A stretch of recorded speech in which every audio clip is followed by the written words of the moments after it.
I do not remember the last time my father looked me in the eyes. I remember the last time my mother did. She held my face in both hands on a winter morning when I was 8 years old, and she told me to use these beautiful eyes of mine to make a beautiful world. That was the last thing she ever said to me. 12 years later, I stood in the front doorway of the Ringveld Manor at dawn, and my father told me he had waited a long time to be rid of me. He said it with relief. The kind of relief a man feels when he sets down a weight he has been carrying up a staircase and decides never to pick it up again. He did not shout. He did not need to. The house behind him was already moving on. Milt walked past me on his way inside without breaking stride. He asked our father for a private lesson, the way a person asks for breakfast, and our father turned to give it to him. I was already gone in their minds. The door was a formality. Vivian made sure the formality had teeth. She stepped into the doorway and blocked it with one arm on the frame, her finger leveled at my face. She told me the line of that wretched woman was finally cut from this house. She said the words slowly, like she had practiced them. Then she dropped her voice and told me that if I so much as opened my left eye, she would have every guard in the manor on me before I blinked. The heat came. It always came when someone mentioned my mother in that tone.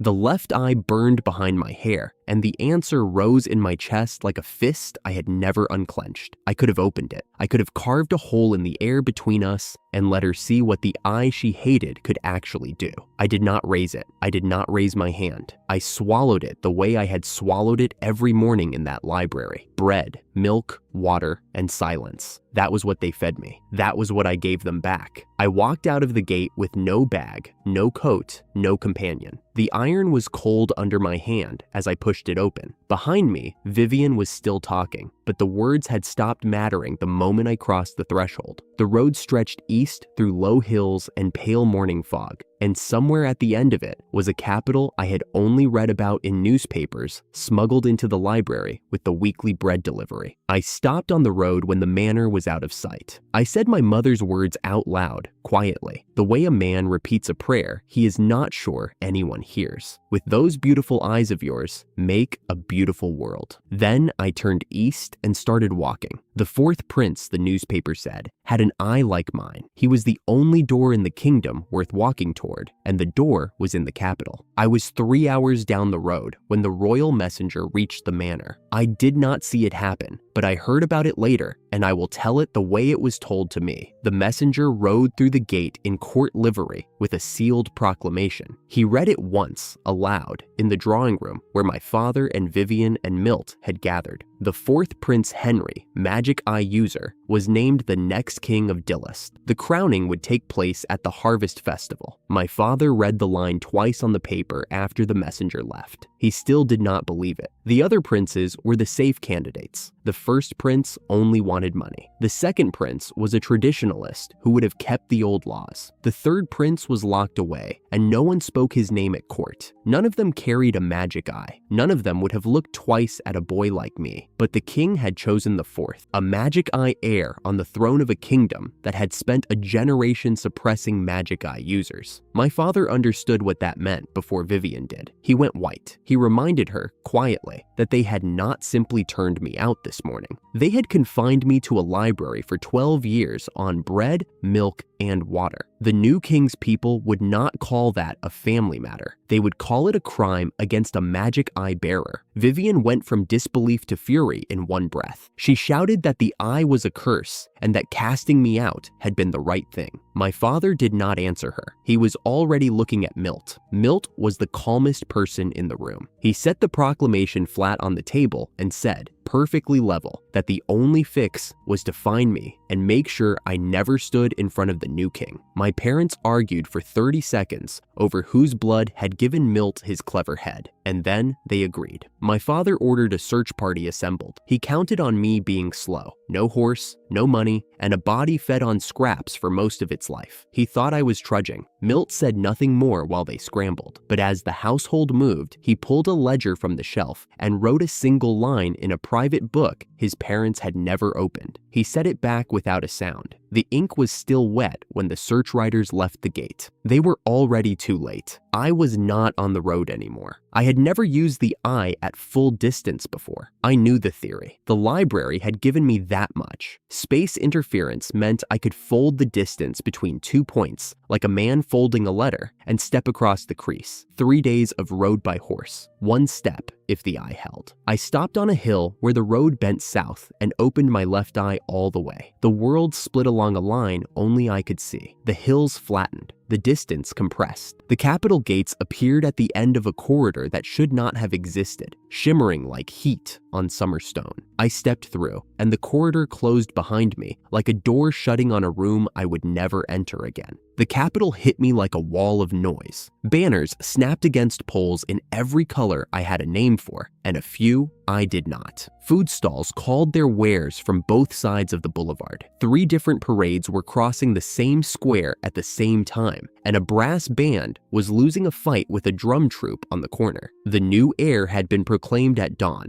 and the city had decided to celebrate before the crown was even fitted. I stood at the gate for a moment and let it settle on me. I had folded 3 days of road into a single step, and the only thing I had carried with me was a sentence my mother had said to me 12 years ago. I held it in my mouth without speaking it. I had supplies in the magic box, water and bread, enough for a week, maybe less. I needed to find Prince Henry fast before the bread ran out and before the search party from home figured out I was not on the road. A man bolted past me through the crowd. He was small and fast, and he had a lacquered case clutched to his chest like it was worth more than he was. Behind him, a woman shouted for someone to stop him, and the crowd parted the way crowds do when they want to help but do not want to get hit. I acted before I thought. I opened the eye for half a second, reached into the magic box, and pulled a fistful of broken stone and old brick. I let it spill on the cobbles directly under the running man's feet. He hit the pile at full stride. His ankle turned, and he went down hard with the case skidding out of his hands. The woman caught up in 3 steps. She had a length of rope on her belt, and she tied the man's wrists behind his back before he finished groaning. She had done this before. The Capitol Watch arrived inside the minute and thanked her by name. Lady Drast, our thanks. He has been on our list for 2 weeks. She handed the thief over and turned to me. She was my age, maybe to the month. She wore expensive clothes the way a person wears a jacket they forgot to take off. Her hair was loose and her eyes were quick, and she looked me over the way a doctor looks over a patient who will not sit down. You are pretty quick. She tilted her head. What is your name? Adrian, I said. I did not give a family name. Sarah Drast. She held out her hand. I shook it. Her grip was stronger than mine. You look like you have been on the road for a week and eaten for none of it. The least I owe you is a meal and a clean shirt. Come with me. I hesitated. A duke's daughter does not take strangers home. I opened my mouth to say no, and she was already walking. I followed. I was too tired to argue with kindness, and she was the first person in 12 years to ask my name in a tone I did not have to brace against. The Drast estate sat behind high stone walls on the north side of the Capitol. Guards stopped us at the gate. Sarah named me as her guest, and they stepped aside without a word. We passed the Duke's main mansion, a building large enough to hold every room I had ever lived in twice over, and kept walking to a smaller house set apart on the grounds. Sarah's private residence. Hers in everything but the deed, she said, because her father was abroad on a long journey of state, and the main house was closed. Her butler met us at the door. He was a man in his late 50s, with white gloves and a spine that looked like it had been set with a ruler. He took one look at me, took one look at Sarah, and opened the door wider without comment. Walter, Sarah said. She pulled him aside in the corridor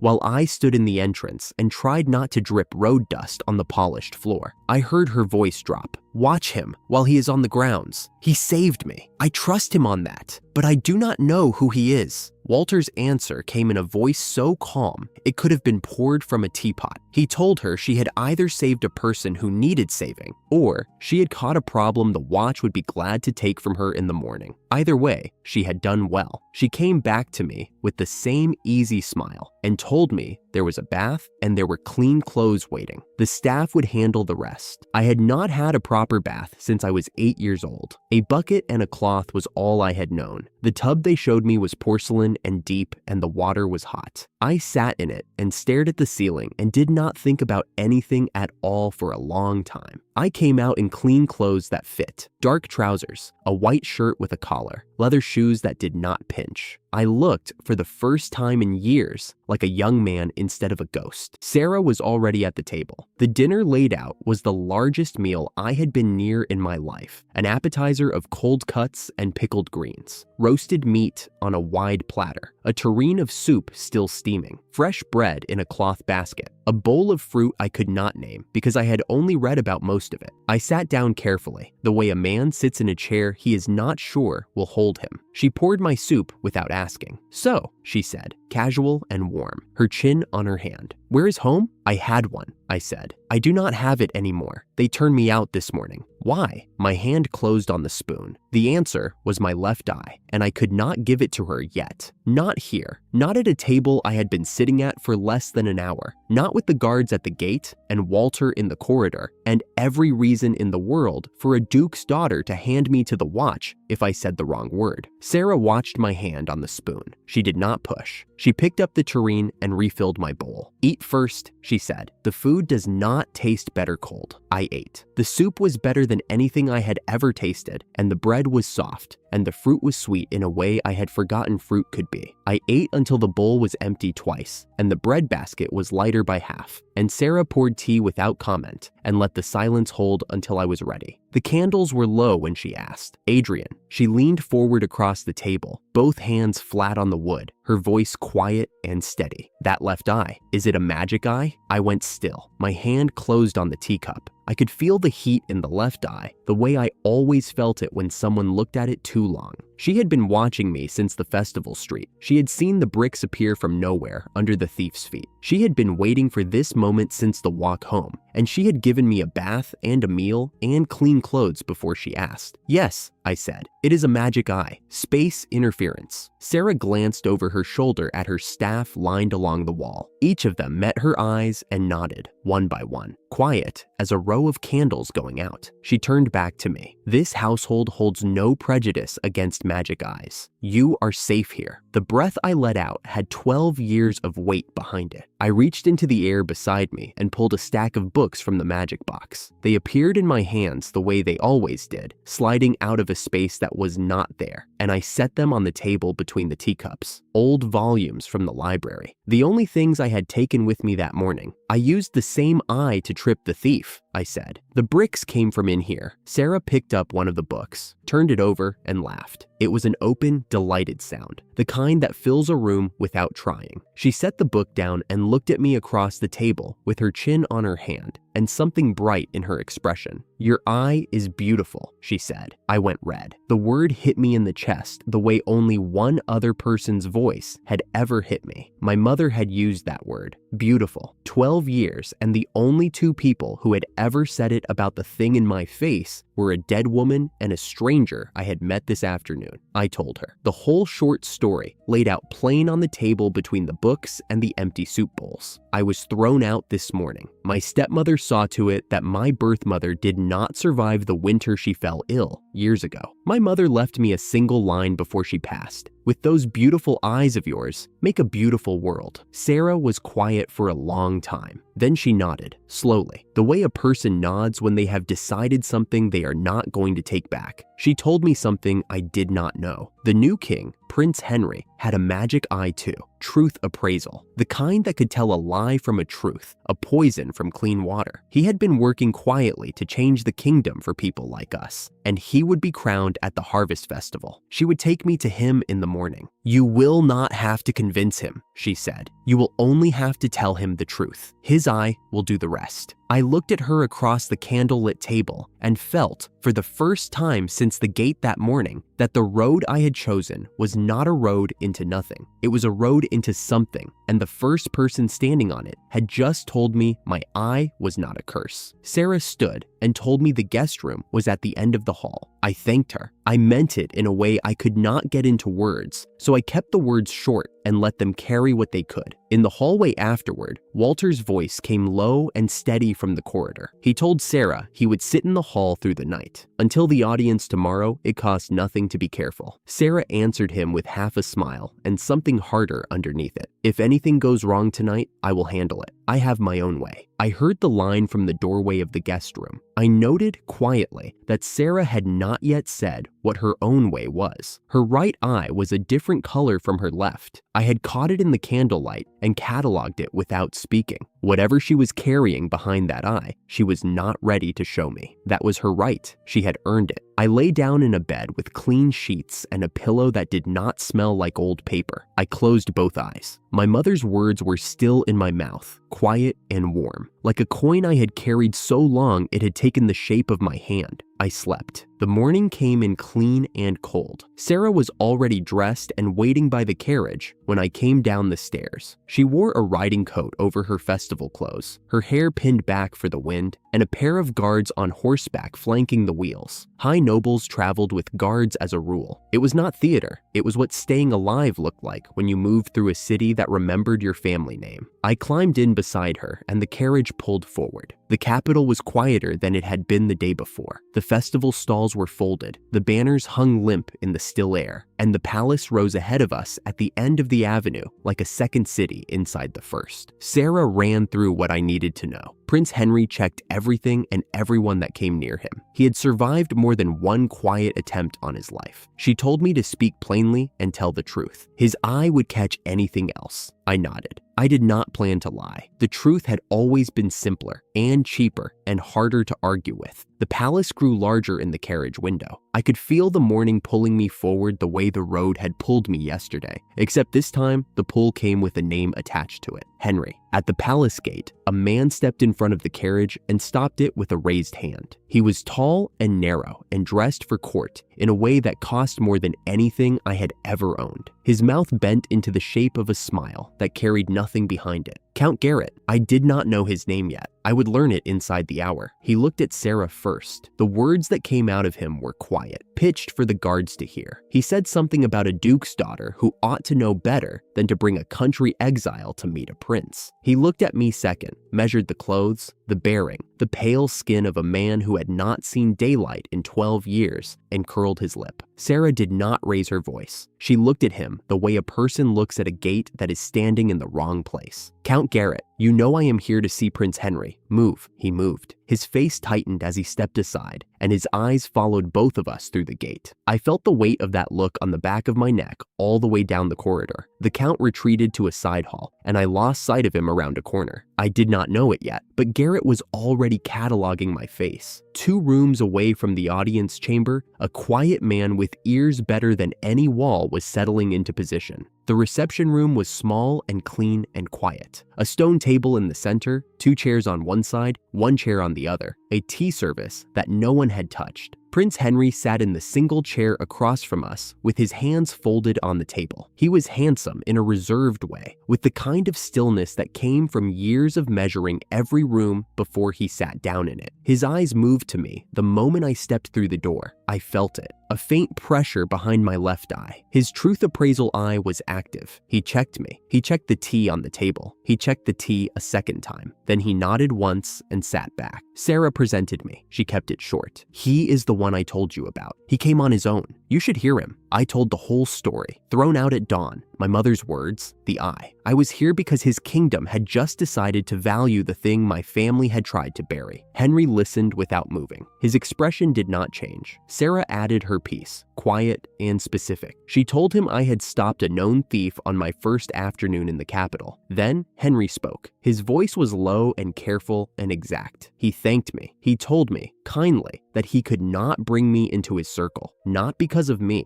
because of what surrounded him. anyone who stood close to the prince became a target by the next morning. If I walked into his court today, the family that cast me out would know by sundown. The sting landed in the center of my chest and sat there like a stone. I had walked 3 days of road in a single step to reach this room, and the door was not opening. Not yet. The reason was real, not cruelty. It was what a careful man did when the people closest to him kept ending up in danger, and he was tired of paying that cost on someone else's behalf. I bowed. I understand. Then I will earn the right to ask again. Henry watched me for a moment. Whatever his eye read on my face, it held him there longer than I expected. He nodded. Before Sarah could speak on my behalf again, Henry raised a hand. "If we make this agreement," he said, "your lives are forfeit by morning. Decide with that in your mouth, not without it." I answered before the silence could settle. "I am ready." He looked at me a moment longer. Then he reached into his sleeve and produced something small and dull and warm. A magic stone, no bigger than a walnut. He set it in the center of the table beside the untouched tea. A pale light bloomed across the walls. It moved like water, spreading from the stone in every direction until it touched the ceiling, the floor, the sealed door. The room was now closed. No sound would leave it. No listening ear would carry what was said next out of these four walls. Henry told us what he had been holding. He had known for weeks that Count Garrett was listening through a man named Owen, a magic eye user whose ability was amplified hearing, the kind that could stretch through walls. Garrett believed Owen was a secret. Henry had slipped a small token onto Owen's collar without Owen knowing. Every word Owen carried back to Garrett, Henry heard too.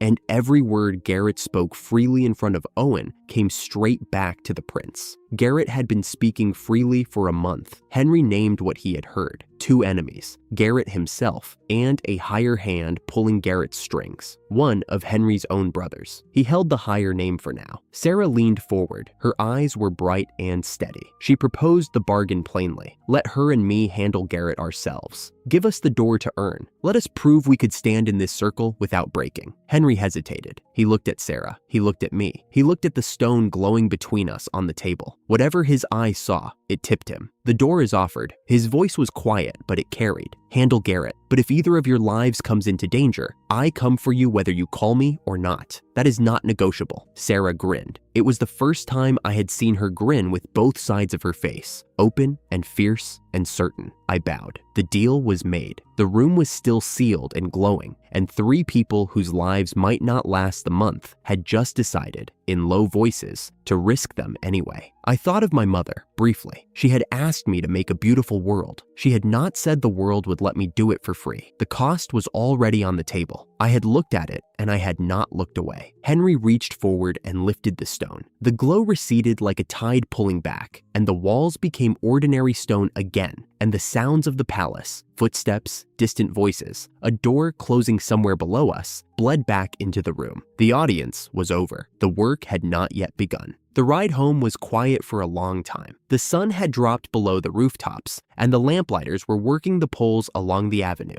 Amber light swung through the carriage windows in slow arcs, catching the edge of Sarah's jaw and the line of her collar and the place where her hands rested in her lap. She was thinking. I could see it in the way she sat, still and inward. The way a person sits when they are deciding whether to open a door they have kept shut for a very long time. I waited. The city passed us on both sides, and I waited. I told you I had a way, she said. Her voice was lower than usual. I should have told you what it was. She turned to face me. The lamps caught the color difference I had cataloged at the dinner table and said nothing about. Her right eye, amber, where it should have been green. My eye is a magic eye too, she said. Petrification. The word sat in the air between us. Petrification. The rarest kind. The one the old stories warned about. The one that could turn a living thing to stone within line of sight. She told the story in short pieces, the way a person tells a story they have carried alone for too long. Her eye had awakened the same hour her mother passed. She had been too young to understand it. Walter had told her years later, when she was old enough to carry the weight. She had sealed it as a young woman. A hard binding that took time and practice and left marks she did not show. She could unseal it again if she needed to. She had not done it. I knew there was something. I said. My voice came out quieter than I intended. I did not know what, she laughed. It was small and wet and did not last long.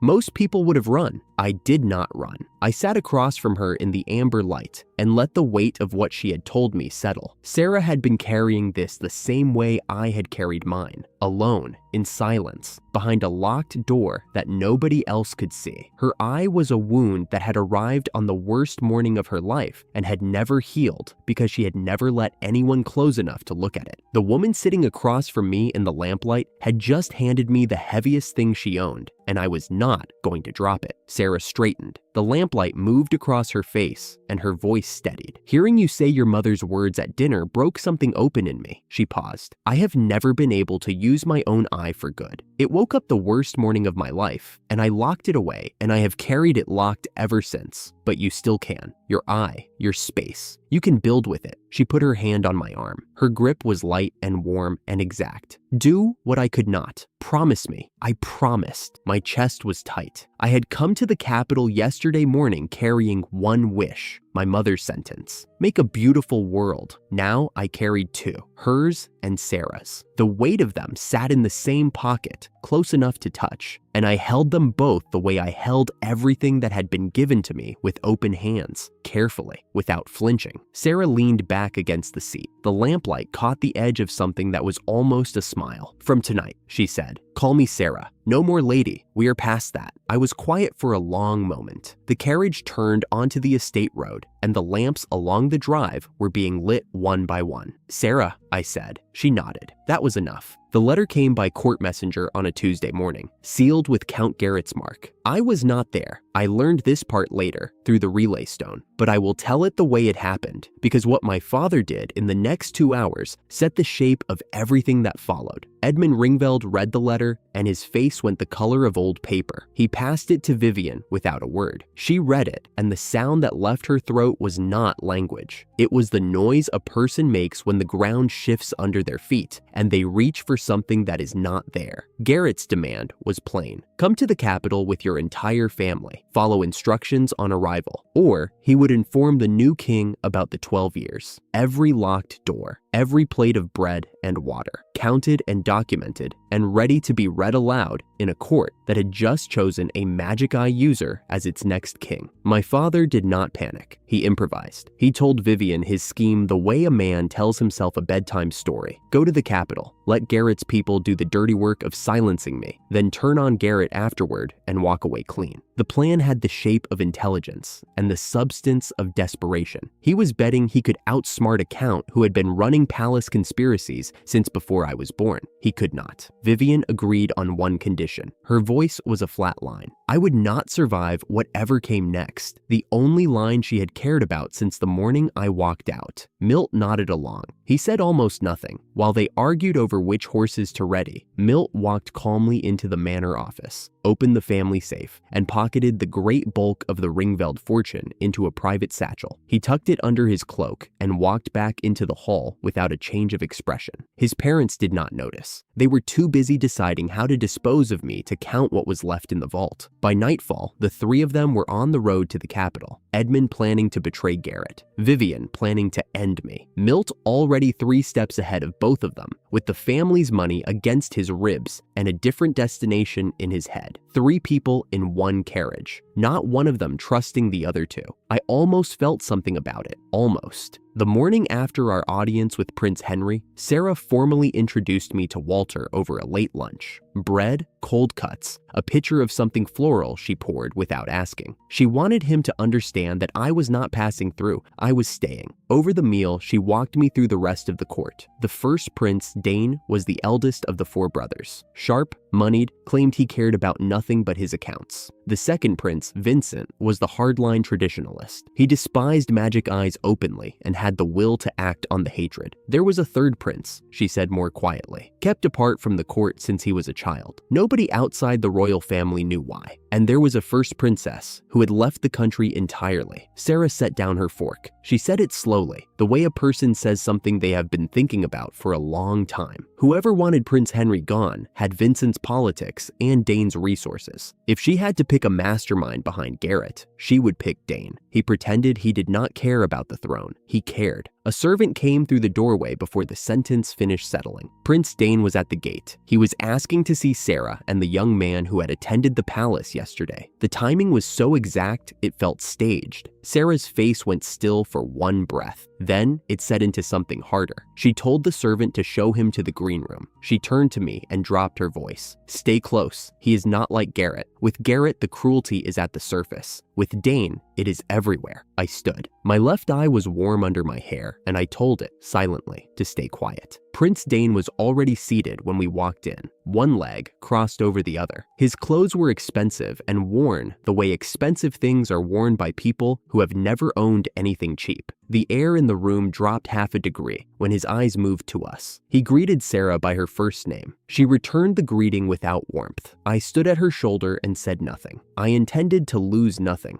Dane came to the point before the tea arrived. He told Sarah, conversational and amused, that he knew she suspected him of orchestrating the move against Prince Henry. Sarah admitted it with a flat half smile. He had been on her list of 3. He laughed. Short, more reflex than amusement. Then he told us the truth as he saw it. The plot was his younger brother Vincent's work. Vincent was the one who despised Magic Eyes loudly enough to act on the hatred. He had the politics, the allies, and the particular kind of cruelty required to use other families as disposable weapons. Dane himself wanted money, status, and to be left alone. The throne, he said, was more trouble than it was worth. Sarah's expression shifted by a fraction. Her father had said the same about Vincent for years. The piece fit, that was the problem. It fit too cleanly. Dane had just handed us the answer we were already leaning toward, and the fact that it was true did not mean it was the whole truth. Dane stood to leave. I had not spoken a single word the entire visit. On his way to the door, he stopped. He turned to me. He looked directly at my face, directly at the eye I kept hidden under my hair. There was no searching in his gaze. He had already found what he was looking for. His smile was small and cold and exact. He told me my power was interesting and that I should use it well. He would be watching. The door closed behind him. The room stayed cold. Sarah exhaled and said he had seen it. I told her I knew. She said Dane saw more than anyone in that family, and she should have warned me about that first. I stood by the window and watched his carriage pull away down the drive. 2 things were certain now. First, Vincent was the man behind Garrett. Second, Dane was something worse. He was patient. That evening, Sarah and I sat at the dining table with Henry's relay stone between us. It played back every word Owen had overheard inside Garrett's private hall that afternoon. Vincent had been lounging in a high chair. Garrett praised the plan. Outflank Prince Henry by using his own supporters' families against him. Use the Ringvelds to carry out the work. Vincent promised Garrett a position at his right hand once the crown sat on his head. They discussed what they believed my eye could do. Just storage, they said. Essentially harmless. They mentioned Sarah, sealed, no threat. Then the line that mattered. Garrett mentioned the threatening letter had gone out and the Ringveld family was on the road. Vincent said it almost as an aside, the way a man mentions taking out the evening rubbish. Once the Ringvelds finished the job, he would dispose of them too.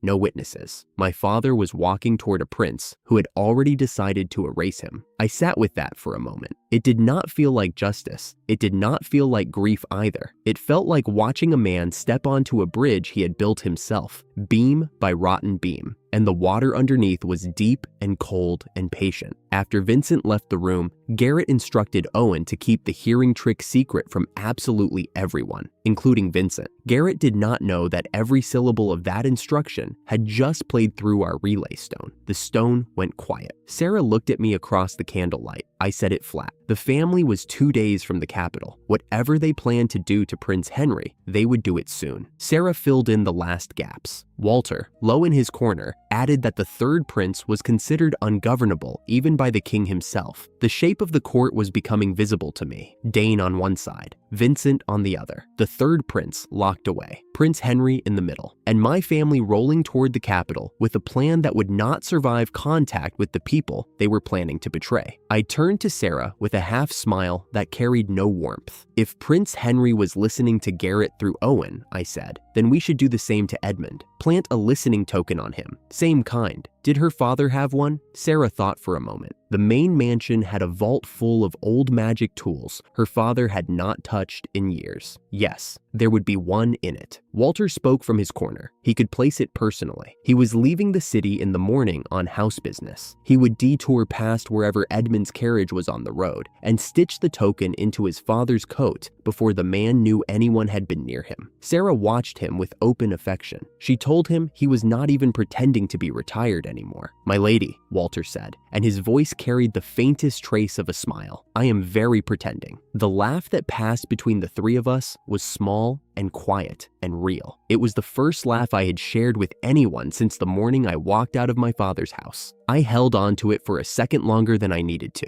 The trap was planned. Walter would leave at dawn. The token would find its way onto Edmund's clothing before my father ever reached the capital. And whatever my family said to each other in the privacy of their road, we would hear every word of it played back on this table, in this room, by candlelight. The web had two sides now. Theirs was loud and confident and blind. Ours was quiet and small and listening. I liked our odds. The Ringveld carriage came into the capital through the dark. I learned this part the same way I learned the last, but I will tell it in order because the sequence is what matters. My father sat rigid in the carriage for 7 hours. Vivian unraveled beside him, her voice climbing the way it always did when she was out of things to control. At some point, Edmund snapped at Milt to quiet her. Milt pulled out an enchanted calming pendant and pressed it to her temple. She slumped into a half-sleep. At the city edge, Garrett's men were waiting. They were polite. They handed out blindfolds and asked the Ringvelds to wear them. Edmund protested. Vivian woke enough to wail. Milt pressed the pendant again. They were led through covered corridors into an unmarked building, and when the blindfolds came off, Prince Vincent was sitting at the head of a long table with a smile on his face. He told them, gently, that he knew everything. The exile, the 12 years, all of it. He said Garrett had come to him to ask for the family's protection. That was a lie. Garrett was the leash, not the hand. But my father could not detect the difference. The price of protection was a small task. Cleanup, Vincent called it. Their wandering son, the Duke's daughter, the fourth prince. He did not say the word. He did not need to.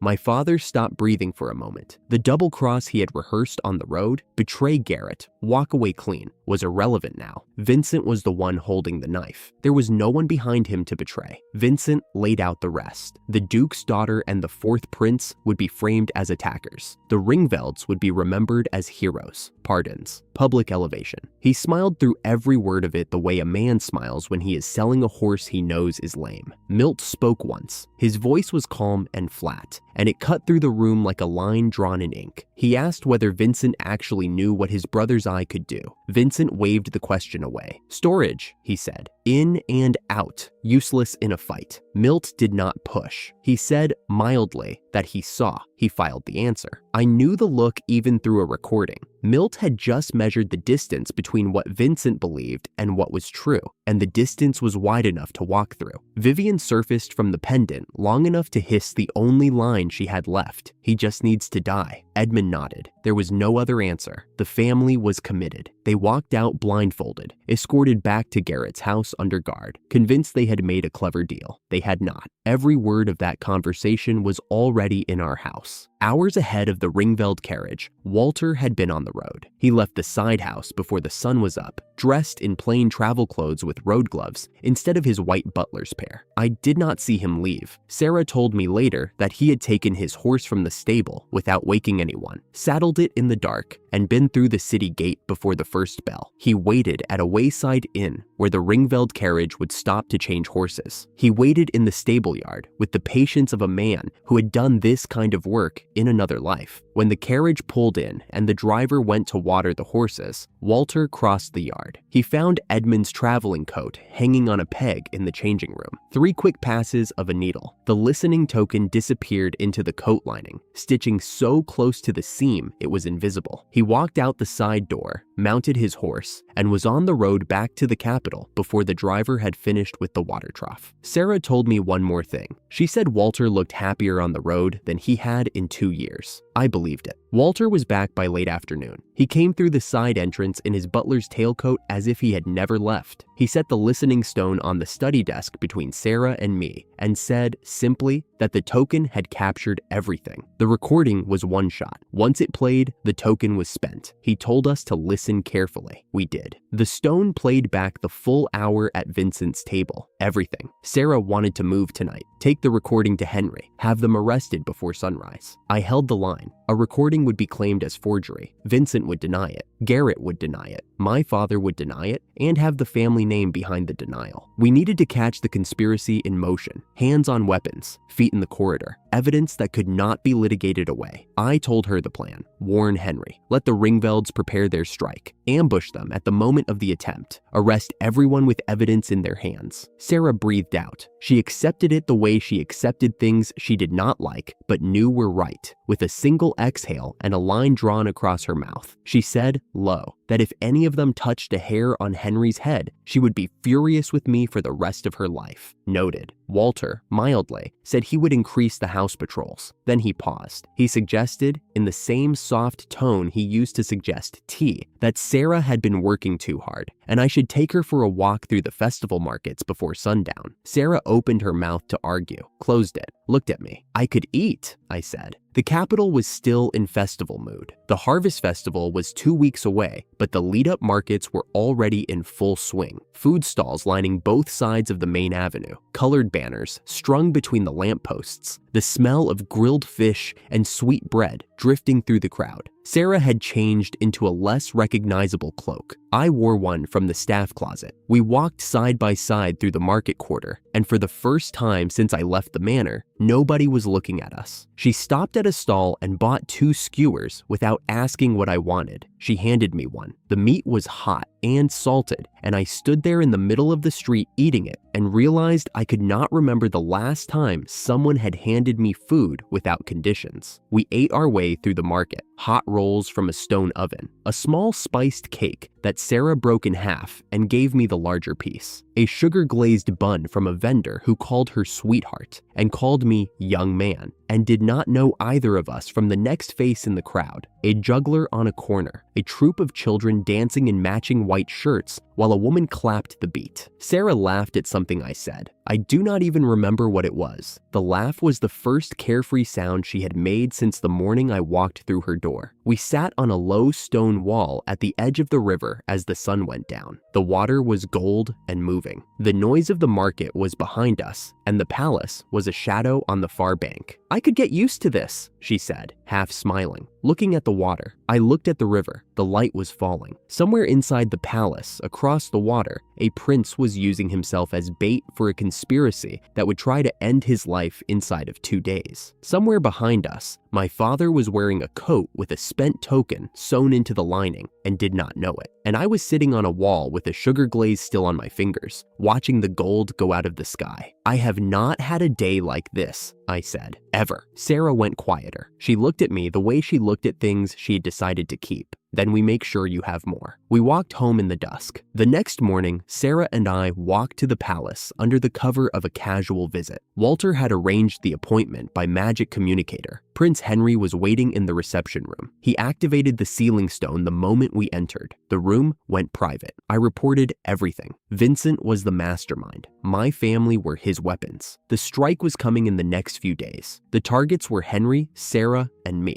Henry nodded. He had part of it already from Owen's collar. He filled in the rest with his own intelligence. A contractor with ties to Garrett had been doing maintenance work on this very room for the past week. Henry walked us to one corner and pointed up. A ceiling vent, large enough for a person to fold through. Sarah frowned. She asked if he was increasing security. Henry's answer was half a smile. If he increased security, the conspirators would wait. He wanted them to move. He wanted them committed to a single moment, so the ambush would catch every hand at once. Then he turned to me. He said he wanted to know what I saw. If I were the assassin, how would I do it? 5 methods. I looked at the vent. I looked at the room. I thought about 12 years of reading military treatises and court records in a locked library and answered. A thrown blade through the vent. A vial of something foul dropped into a drink during staff change. A sleeping fume released from above. A magic item trap on the door. an open attack once the assassin was inside and the exits were sealed. Henry laughed. The sound was short and real and surprised even him. He said I should not have been kept in a library. The sentence landed in a place I had not expected. Nobody had ever named what had been done to me and called it wrong in the same breath. My mother had told me my eyes were beautiful. Sarah had given me a door, but Henry was the first person who had looked at the cage itself and said it should not have existed. We sat and talked through the afternoon. Books we had both read, The First Princess and her refusal to come home, the weather. Sarah teased me. Henry had been calling her Sarah for years, and I still had not dropped the title. At the end, Henry stood and told me to call him by his name. We were friends now, or close enough. I said it slowly, the way you say a word you have never been allowed to use before. Henry, he smiled. The smile was quiet and unguarded, and it was the first time I had seen his face without the politics behind it. Late that evening, the relay stone in the study lit up again. Owen's caller was picking up Vincent in his private chamber, and this time, Garrett was at the table. Sarah and I listened flat. We did not speak. We did not need to. Vincent set 2 small dark vials on a velvet square. He told Garrett, smiling, that they were a body enhancement reagent. Drink before the strike. The drinker would gain enough strength to overwhelm the palace guards. The cost, he said lightly, was some exhaustion afterward. Sleep it off. I knew what the vials were, not enhancement. Binding curse vials, forbidden reagents that locked the drinker's body into a husk form, taller, mute. A single frozen expression that would never change. No reversal. Vincent knew this. Garrett did not. Vincent's plan was clean. 1 vial for Edmund, 1 for Garrett. Both consumed before the strike. Both finished afterward. Every direct witness to the conspiracy silenced in the same hour. Garrett accepted the vials. He told Vincent he would deliver 1 to Edmund and keep 1 for himself in case the strike went wrong.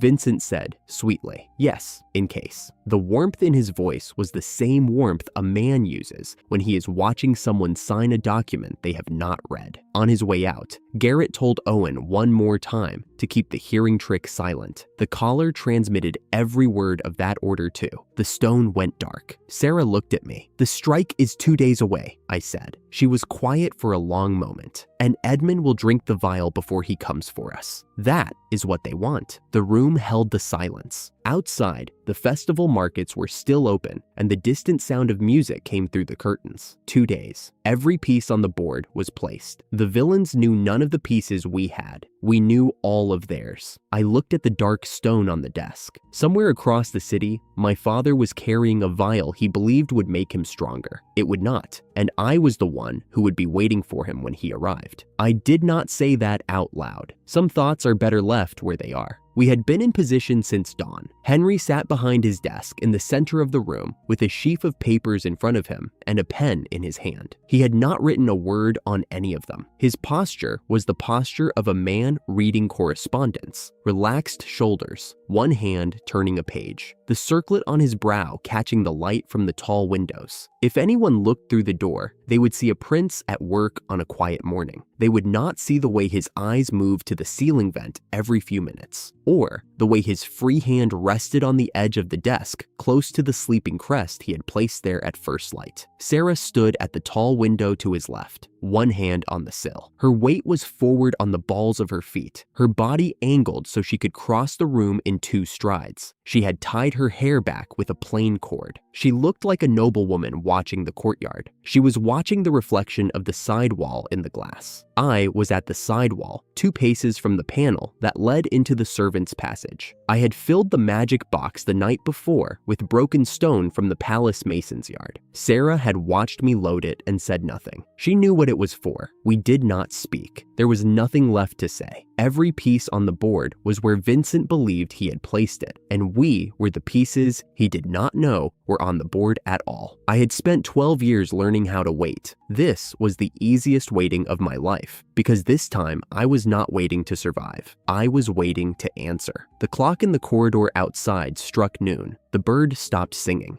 The ceiling vent creaked. A small, dark shape lowered itself from above. Hands first, then shoulders, then the rest of a man folding himself through a gap built for air, not people. Edmund, dark traveling clothes, a thin enchanted dagger in his belt, the kind that holds a single charge and releases it on the first cut. His hands were shaking, his jaw was set. He looked like a man who had rehearsed one action so many times that his body was moving ahead of his mind. I opened my eye. The wood above his left hand vanished, gone, a clean absence where the rafter had been. For one breath, there was nothing holding him to the ceiling. He dropped. The fall was fast and loud. He hit the stone floor on his side and rolled and came up with the dagger already in his fist. And I could see the moment he understood. His eyes adjusted to the light. He had expected a sleeping prince at a desk, a quiet room, a clean approach. He got 3 people standing, none of them surprised, none of them moving, just waiting for him the way you wait for rain you saw on the horizon an hour ago. His face went white. He swung the dagger toward the desk, toward Henry, and I tipped the magic box open. Broken stone cascaded across the floor between us. Edmund's front foot came down on the debris, and his weight shifted wrong. He went sideways. The dagger skittered out of his grip and spun across the floor toward my feet. I put my boot on it. He was on his hands and knees in the rubble. The enchanted charge in the dagger had not been released. He had not touched anyone. The entire sequence, vent to floor to rubble, had taken perhaps 5 seconds. Henry pointed at the side wall. His voice was flat and unhurried, as though he were asking a servant to open a window. I vanished the panel. The wall section vanished. Behind it, Vivian came tumbling through mid-stride, already committed to a charge she could not stop. She had the second dagger raised above her head, and a sound was coming out of her that was not a word. It was the noise a person makes when they have rehearsed one action for so long that the execution has swallowed the language. She saw Sarah at the window and changed direction without slowing down. Sarah moved. She caught Vivian's wrist on the downswing, twisted it inward, brought her weight forward, and took Vivian off her feet with a single low motion that used Vivian's own momentum against her. Vivian hit the floor face down. Sarah's hand was on the back of her neck before the echo of the impact had finished. 3 motions. The dagger was on the floor. The corridor outside was quieter than the room. Henry stepped forward with the sleeping crest and pressed it to Vivian's brow. Her eyes rolled once, and the tension drained out of her body. She was still. I pulled the scattered weapons into the magic box, the dagger from under my boot, the second dagger from the floor near Sarah's knee, a small vial from Edmund's coat pocket that he had not had time to reach. I did not open it. I did not need to know what was inside it yet. The room went quiet. The sunlight had not moved. The dust was still drifting through the vertical bands from the windows. The bird in the courtyard had not started singing again. My father was on the floor of the palace, on the rubble I had put there, looking up at me. The boy was not in the room. The man who had walked out of the manor gate at dawn 5 weeks ago was standing over the rubble, and the man did not have anything left to prove to the figure on the floor. I had not raised the eye on a person. I had used wood, stone, gravity. Edmund tried the mask. He looked up at me from the rubble, and his face rearranged itself into something softer, something fatherly. I knew the way the corners of his mouth pulled upward half a second too late, and the way his eyes stayed flat while the rest of his face moved. He said my name. He called me son. He said he had been wrong. He said the words come home as though the manor was a place that anyone would choose to return to. I looked at him. I did not raise my voice. I did not lift my eye. I did not take a step closer or a step back. The sunlight from the tall windows fell between us in a clean bar, and the dust moved through it without caring about either of us. It is too late. 3 words. The room held them the way a bell holds its last note, not ringing anymore, just present, filling the space between the walls without moving. The mask fell off his face. It did not crack. It did not slip. It dropped the way the rafter had dropped from the ceiling, all at once, without warning, because the thing holding it up had simply stopped existing. What was underneath was not anger. It was not grief. It was the face of a man who had played every card in his hand and found the table empty. I let the silence hold for one more breath. Then I asked the question that mattered. "Where is Milt?" Edmund stopped. His mouth opened and then closed. For the first time since he had hit the floor, he was not performing. He was calculating, and he was calculating badly, the way he had calculated everything since the morning he decided his eldest son was the problem and not the answer. Then he laughed, once, low and bitter. It was the most honest sound I had ever heard come out of him. He told me Milt had slipped the carriage 2 nights ago, taken every coin in the family vault, and walked off into the dark. Half of the house was already gone. Sarah swore quietly behind me. I did not turn. I was still looking at my father. He was still on the floor. The laugh had died, and there was nothing behind it. No mask, no angle, no last card. Just a man sitting on rubble in a palace reception room, his hands in chains that had not been put on yet, telling his son that the clever one had already left. The trap had worked. We had caught the 2 who came through the vent and the wall. We had not caught the one who never came at all. Milt had seen what his parents could not. The family was finished no matter which side won. So he had taken the fortune and walked, not toward us, not toward Vincent, toward a door none of us had been watching. I filed that. It sat in my chest next to the dagger and the rubble and the 3 words I had said to my father, and it was heavier than all of them. Henry called for the palace guard. 2 soldiers came through the main door. They moved efficiently, one to Vivian, one to Edmund. Vivian went first. She was still under the crest, her body slack, her face smoothed into a piece that had not existed behind it when she was awake. They lifted her carefully and carried her between them. Edmund stood on his own. The chains went on without ceremony. Wrists, then a short lead between them, then the soldiers at his shoulders. He walked between the 2 guards with his back straight and his eyes fixed on the far wall. He did not look at me again. I did not need him to. The door closed. The reception room was quiet. The sunlight had shifted an inch across the floor. Henry set the sleeping crest on his desk and lowered himself into his chair with the careful exhaustion of a man who has held himself upright for 6 hours on will alone. Sarah crossed the room and stood beside me at the side wall. She did not touch my arm. She did not say anything. She was just there, present without pushing, steady without asking for anything back. I looked at the gap where the panel had been. It had returned. The wall was whole again, but the daggers were in the magic box. My father was in the cells. Vivian was asleep, and Milt was in the wind. I closed my eye. The faint glow behind my hair went dark. I closed my eye. The faint glow behind my hair went dark. It was enough. It would have to be enough, because the trial was coming and Milt was in the wind, and the part of this story that I thought would end with my father in chains had only opened a door I could not see through yet. The bird in the courtyard started singing again. I listened to it for a moment. Then I turned away from the wall and walked to the desk where Henry was sitting. There was work to do.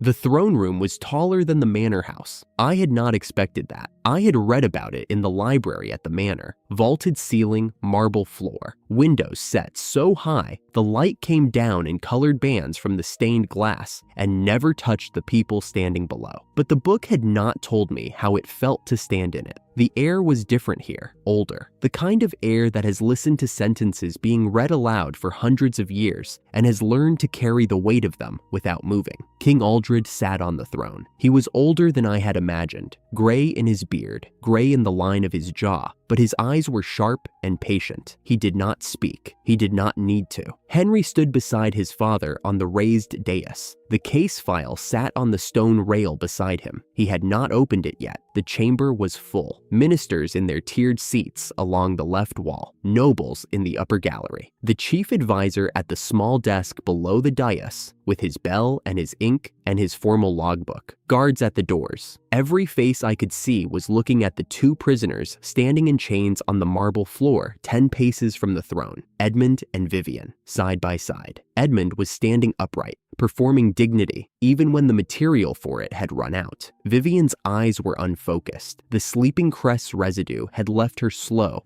blurred, her lips moving without producing sound. Sarah and I stood at the side rail, witnesses. She had her hand on my arm, not holding it, resting on it, the way a person rests a hand on a wall they trust not to move. Her weight was forward. Her eyes were on a man I had never seen before. She leaned in. Her voice was barely a breath. "That is Vincent, the one sitting calm." I looked. He was in the 3rd seat of the noble gallery, burgundy coat, silver at the collar, hands folded in his lap. He was watching the proceedings the way a man watches a game of cards he is not playing in. Interested, detached, mildly amused. There was no tension in his body. There was no concern on his face. He looked like a man who had come to see a verdict that would not touch him. I looked away. The chief advisor rang the bell. The proceedings opened. Henry opened the case. He spoke to the throne directly, not to the chamber. His voice was clear and unhurried. He named the date. He named the location. He laid the weapons on the stone rail one by one. The enchanted dagger, the second dagger, the vial that had been pulled from Edmund's coat pocket. He presented the forged house orders that had sent the Ringvelds through the palace servant passages. He named the witnesses. He credited Sarah and me in front of the throne for the capture of the conspirators. A senior minister stood. He objected. A commoner should not be standing in the throne room as a witness. The phrasing was polished, and the contempt underneath it was not. I could feel the gallery shift. Dozens of eyes landing on me, on my hair, on my clothes, on the fact that I did not belong in this room by any measure they knew how to use. Henry did not look at the minister. He looked at his father. King Aldred raised one hand a few inches from the arm of the throne and let it fall. The gesture was small. The minister sat down. Henry continued. The evidence was heavy. The court murmured at the scale of the attempt. A noble house sending armed members through palace passages to reach the desk of a prince. The words filled the chamber like water filling a basin, slow and steady and impossible to push back once the level rose past a certain point. When the case was laid, King Aldred spoke for the first time. His voice was lower than I expected. It carried the way stone carries sound, not loud, but arriving everywhere at once. The judgment, he said, was Henry's, in full. Henry turned to the chamber. He looked at Edmund. He looked at Vivian. He did not look at me. Edmund Ringveld and Vivian Ringveld, he said, stood condemned for attempted regicide and attempted assault on a duke's daughter. They would not return to their house. They would not hold title. The verdict was in the air, and the chamber was holding its breath. And for one moment, the entire weight of the room was balanced on the next word Henry would say. The side door opened. Prince Dane walked in as though the throne room had been waiting for him. He came through the side door with one guard at his shoulder, and Milt 2 steps behind. Milt, my half-brother, 19 years old. The boy who had walked past me in the manor doorway 5 weeks ago as though I were already gone. He was dressed in clean dark clothes, and his face was perfectly still, and he did not look at his parents on the marble floor. He looked at the throne. He looked at the king. He looked at no one else. Edmund made a sound. It was not a word. It was the broken edge of a name, Milt, and it came out of him in a way I had never heard from my father before. Not commanding, not cold, not the voice of a man who runs a household. It was the sound of a man who has just seen his last son walk in beside the wrong prince and understood in that single step what the word betrayal actually means when it is aimed at you instead of away from you.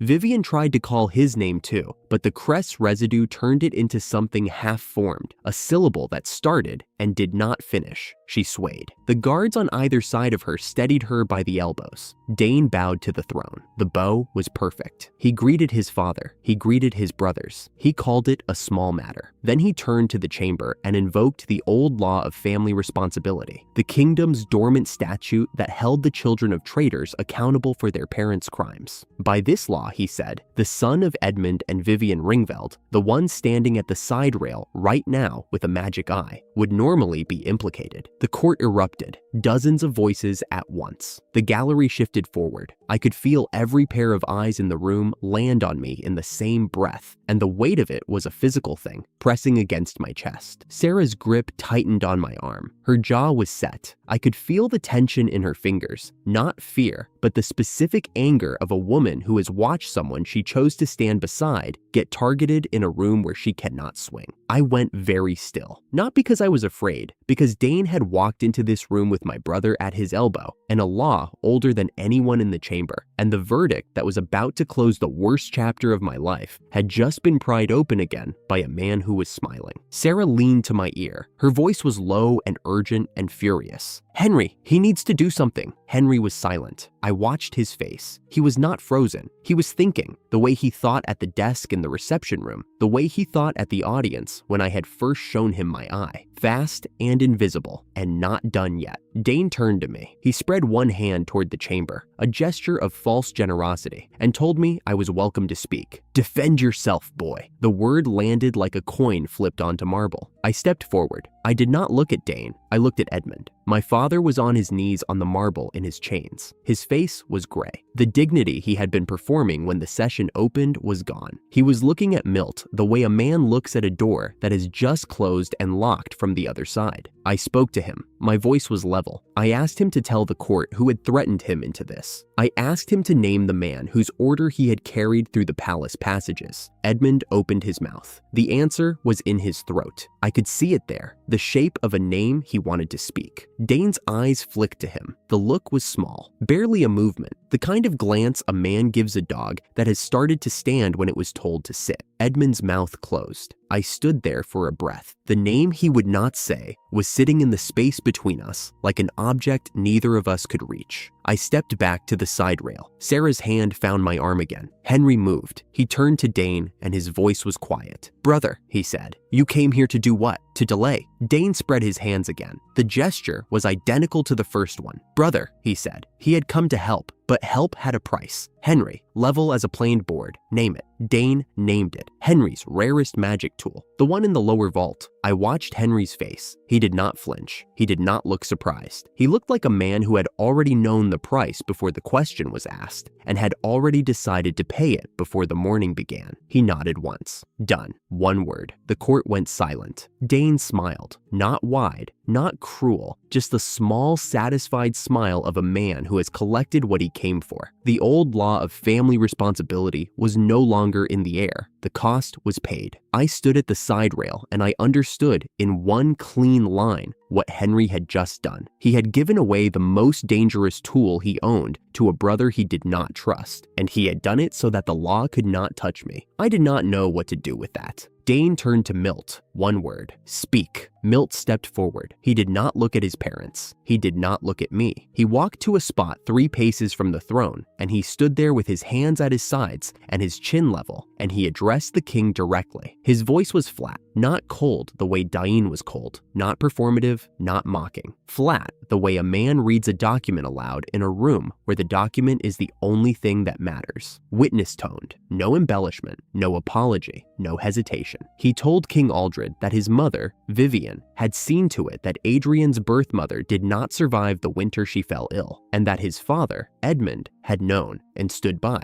25 words, maybe fewer. I did not count them. I could not count them because the room had changed shape around me and the numbers did not matter anymore. The court hissed. It was not a gasp. It was not a murmur. It was a hiss. The sound of 100 people drawing breath through their teeth at the same moment. The sound a room makes when it hears a fact it cannot unhear. Vivian tried to stand from where the guards were holding her. The crest's residue pulled her back down. Her mouth opened and no sound came out. Edmund stared at the floor. His shoulders were forward. He looked like a man who had been carrying a stone inside his chest for 12 years, and someone had just reached in and pulled it out and shown it to every person in the kingdom. Sarah's hand was on my arm. Her fingers had gone still, not gripping, not pressing, just there. I did not move. My mother had been gone for 12 years. 12 years since the morning the house had been quieter than it should have been, and no one had told me why. 12 years of the slow understanding, built one winter at a time, that the reason she was not coming back had a name, and that the name was the woman who slept in my father's bed and had never once spoken my mother's name aloud in any room I could hear. And now her name was in the throne room, not my mother's given name, not the name my father had married, the fact of her, the shape of what had happened to her, the truth that had been kept inside the walls of the Ringveld house like a stain under a rug that everyone stepped over and no one lifted. That truth was on the marble floor of the kingdom's highest chamber, and every minister in the tiered seats had heard it, and every noble in the gallery had heard it, and the king on the throne had heard it. For 12 years, I had carried her sentence in a house that had erased her, in a family that stepped over her name the way they stepped over the rug, in a kingdom where no one knew and no one asked. And now a boy, her stepson, had stood in front of the throne and told the king. The court was still hissing. Aldred raised his hand. The hissing stopped as though someone had closed a valve. The silence that replaced it was the heaviest silence I had ever stood inside. It was the silence of a room that has just heard something it will remember and knows it and is deciding what to do with the weight of it. Henry stood beside his father. He did not speak. He did not need to. His face said enough. The tight line of his jaw, the way his eyes stayed on Milt, the way his hands were perfectly still at his sides. He had known. He had known before the trial. He had known, and he had waited for the room to hear it, because the room needed to hear it for the record to be real. I closed my eyes. One breath. The light from the stained glass pressed against my eyelids in colors I could not name. In that breath, the throne room was not a throne room. It was the library. It was the morning after she was gone. It was the locked door and the cold floor, and the first winter I had spent reading her sentence over and over in my head, because I was afraid that if I stopped, I would forget the sound of her voice. I opened my eyes. She was not in the room. She had not been in any room for 12 years, but her name was here now. The fact of what had happened to her was here, and the kingdom had heard it, and the record would hold it, and the rug would never cover it again. Sarah's thumb moved once across my arm, a single stroke. She did not say anything. She did not need to. Dane clapped once. The sound was sharp and clean in the silence, and it landed on the marble the way a stone lands in still water. The side door opened again. Two of Dane's men came through, dragging Count Garrett and Owen between them. Both were bound at the wrists and gagged. Garrett's coat was torn at the shoulder. Owen's collar, Henry's listening collar, still fastened around his neck, caught the light from the windows. They were thrown onto the marble like cargo being unloaded from a cart. Evidence followed. Letters in sealed envelopes, a small leather case of vials, a ledger with a cracked spine. The items landed beside the two men in a rough pile, and the throne room stared at them. Vincent went white. I was watching his face when it happened. The color left him the way the Sleeping Crest's effect had left Vivian. Not slowly, not in stages, but all at once, as though someone had reached inside and turned off a lamp. His hands unfolded in his lap. His jaw loosened. For one breath, he looked like a man who has just been told that the building he is sitting in is on fire and the doors are locked. Then the mask came back, faster than Edmund's, smoother. But I had seen the gap. The price Dane had charged Henry was not for my freedom. It was for the privilege of destroying Vincent's network in front of the king while Vincent watched. King Aldred stood. The room went silent so fast it felt like the air had been pulled out. The king looked at the prisoners on the floor. He looked at the evidence. He looked at his sons, Henry at the dais, Dane at the side door, Vincent in the gallery. He did not look at me. One word. His voice filled the chamber the way morning fills a window, not by force, but by arriving everywhere at once. Order. He said that this could not be decided today. He ordered the four, Edmund, Vivian, Garrett, Owen, taken to the underground cells. He said they would continue in 2 days' time. The chief advisor struck the bell. Guards moved. Edmund was pulled upright. Vivian was lifted by the elbows.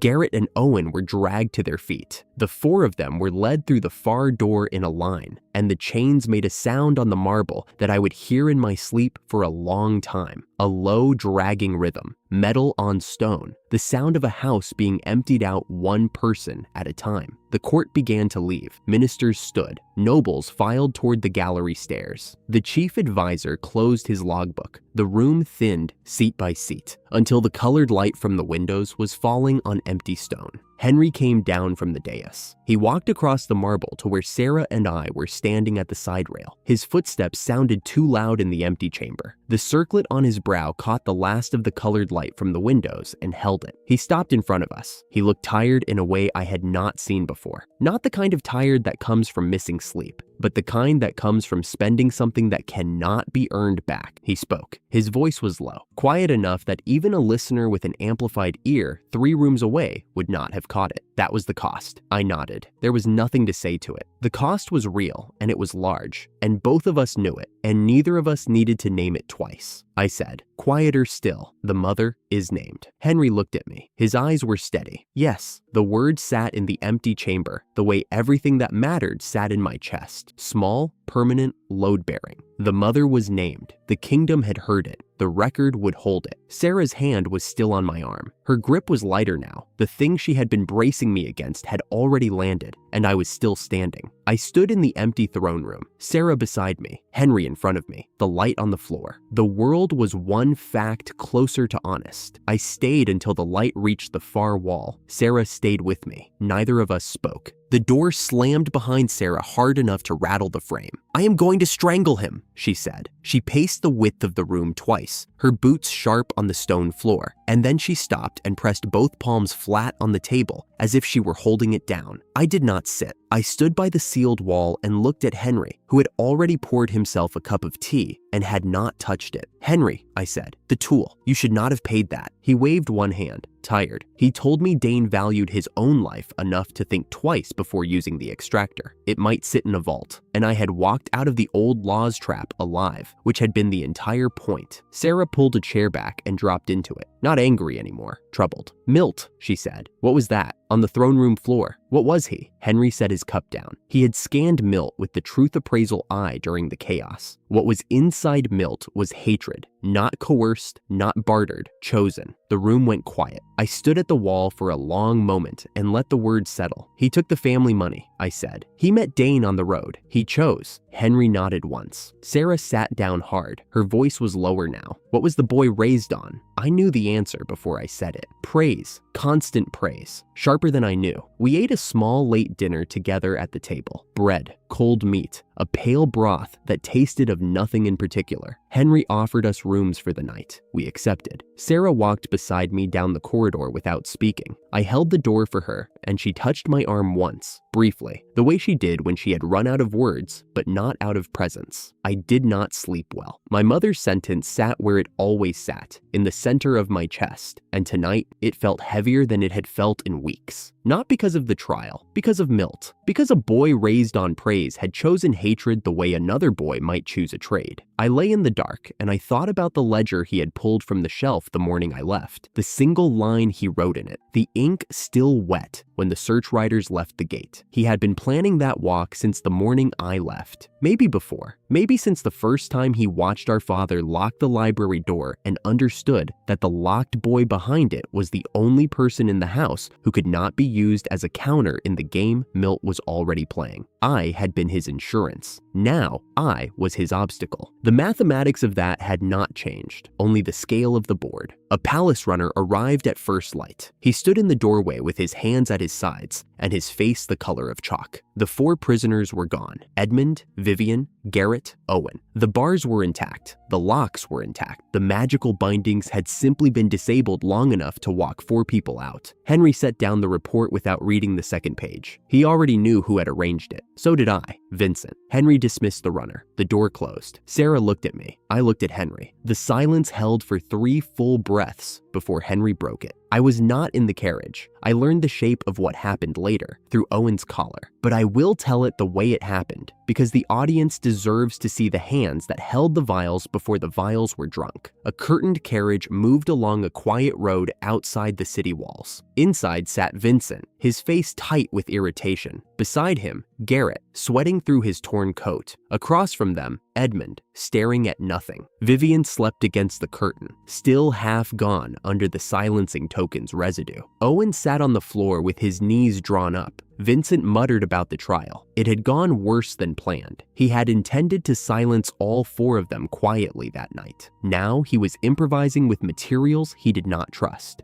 Garrett heard the word silenced and began to plead. Fast, wet. He could still be useful. He had contacts in the lower guilds. He would not fail again. Edmund spoke next, flat, the way a man speaks when the only thing left in him is one sentence, and the sentence has teeth. He said he could not die yet, that I had to die first, that Vivian had to wake to see it. Then Owen spoke on Garrett's behalf. The Count had taken him in when he was nothing, given him a bed, given him work, the one honest sentence in a carriage full of liars. Vincent considered. He leaned forward, and a thin grin crossed his face. He produced 2 small dark vials and handed one to Edmund and one to Garrett. Body enhancement reagent, he told them. drink before the next strike. The strength would see them through. Edmund took the vial and held it to the curtain light. Garrett pressed his against his chest like a coin he could not believe he had been given. Both men accepted eagerly. Both privately planned to use the strength on each other once the job was done. Neither of them knew what was in the glass. Vivian slept through the entire exchange. She did not hear her husband accept his own end and call it a favor. Henry sealed the room with the magic stone. The hum of it settling was by now a familiar sound, like a door closing on the rest of the palace. He was not as upset about the escape as the rumor mill thought he was. He told us so plainly. If the conspirators had stood trial that morning, the verdict would have caught the small fish and let Vincent swim past every net. Now they were loose, in motion, carrying whatever Vincent had given them. And when they came back, because they would come back, Vivian's fixation on me was past reason and Edmund's was past reason. They would come back with the weapons they had been handed, and the team could catch the whole school in one net. I nodded. Vivian will not stop, I said. Her hatred of me is the only thing holding her together. Sarah, still raw. And Dane? Milt? Henry took a slow breath. Dane played his own game, he said. Dane did not want Henry dead today. Dane wanted the crown to land in a position where Henry could not damage him. As for Milt, Milt would surface again at Dane's side. The hatred Henry had read in him was patient hatred, the kind that built plans before it built fires. Watch for him. Then Henry leaned forward and the air in the room changed. The lamplight caught the thin gold circlet on his brow, and for a moment, it looked like a different kind of weight than the one it was. Lighter, brighter, almost cheerful. It would not look that way for long. His father had decided. The next king of the realm would be Henry. The crowning would happen at the Harvest Festival, as planned. The announcement would be made to the court this afternoon. Sarah laughed once, half relief, half exhaustion. The sound filled the sealed room and bounced off the stone and faded. Henry continued. And there was one more thing. The king would award me a gold dragon medal, publicly, for my part in protecting the throne. The court would hate it. The audience for the ceremony would be everyone who mattered in the capital. I went still. A gold dragon medal, I said, on a commoner. On you, Henry said. Level, no smile. He is breaking precedent on purpose. Sarah grinned, the first real grin I had seen on her face since the trial began. The nobles will riot. Father intends them to, Henry said. We sat with that for a long moment. The light through the high window had shifted from gray to gold while we had been talking, and neither of us had noticed. Sarah and I walked the corridor toward the throne hall side by side. Ahead of us, the murmur of the gathered court leaked through the heavy doors like water through a crack. I could hear individual voices, low, clipped, irritated, and underneath them, the steady shuffle of bodies settling into tiered seats. Sarah adjusted the collar of her blouse without breaking stride. You are going to kneel in front of every noble who called your mother's name a scandal 2 days ago, she said. Not a question.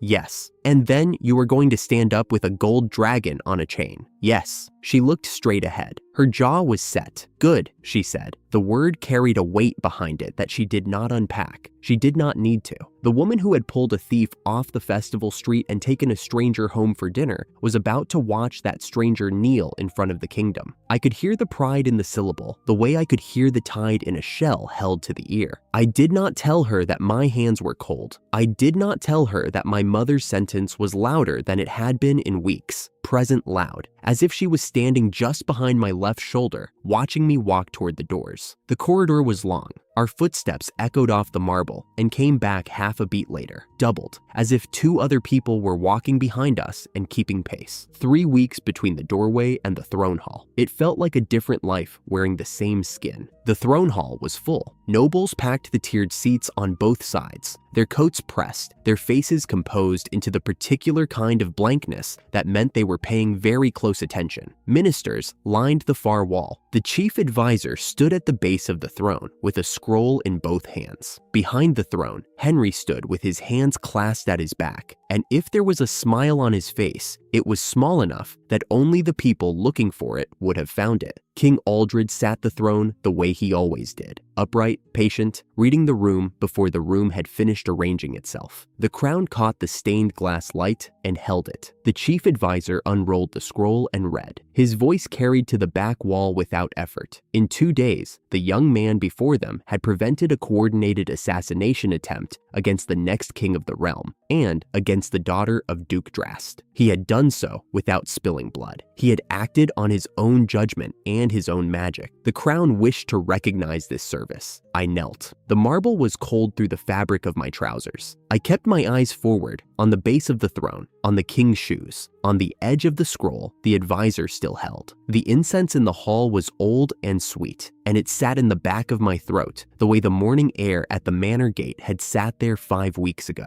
I did not look at the tiered seats. I did not need to. I could feel the room, the weight of every gaze on the back of my neck, the particular quality of attention that comes from people who are watching, not because they want to see you honored, but because they want to see you fall. I thought about the locked library, the bread tray slid under the door, the sound of my father's boots in the corridor outside, never stopping. This was the same country. These were different floors. King Aldred stood. The hall went silent, not a respectful silence, a held breath silence, the kind that comes when a crowd knows something is about to happen that half of them do not want. I could hear the fabric of 200 coats settling as bodies straightened. I could hear the creak of the gallery benches as weight shifted forward. The air thinned above me the way air thins before weather turns. He spoke my full name, Adrian Ringveld, the Ringveld name, the name of the house that had thrown me out at dawn 3 weeks ago, the name of the father who had sat in chains on this same marble 2 days ago,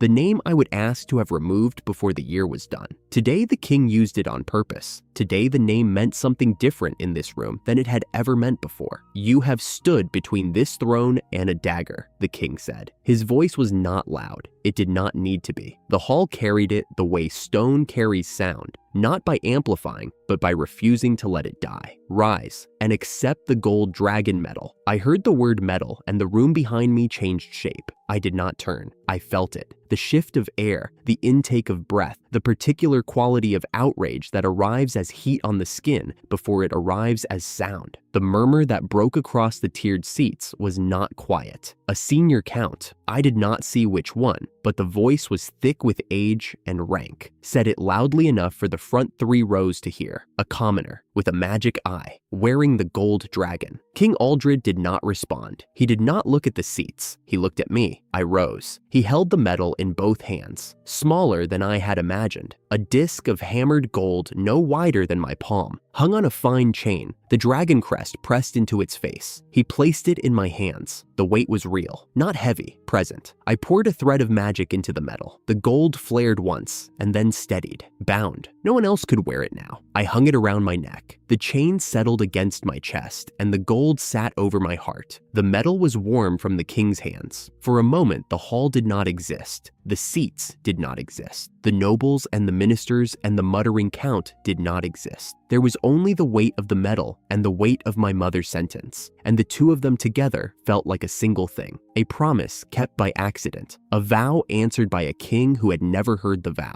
I could hear my own heartbeat through the chain. Dane stood up from his seat in the tiered rows. He looked at the nobles around him, the ones who had muttered, the ones whose faces had curled, the ones who were already composing letters of complaint in their heads, and he addressed them the way a man addresses a room full of disappointing children. Cowards, he called them, every one of them. If a commoner could do in 2 days what their sons could not manage in a year, perhaps the problem was the sons and not the commoner. He sat back down. The nobles went quiet. They were also, I noted, now considerably angrier at me than they had been 30 seconds ago.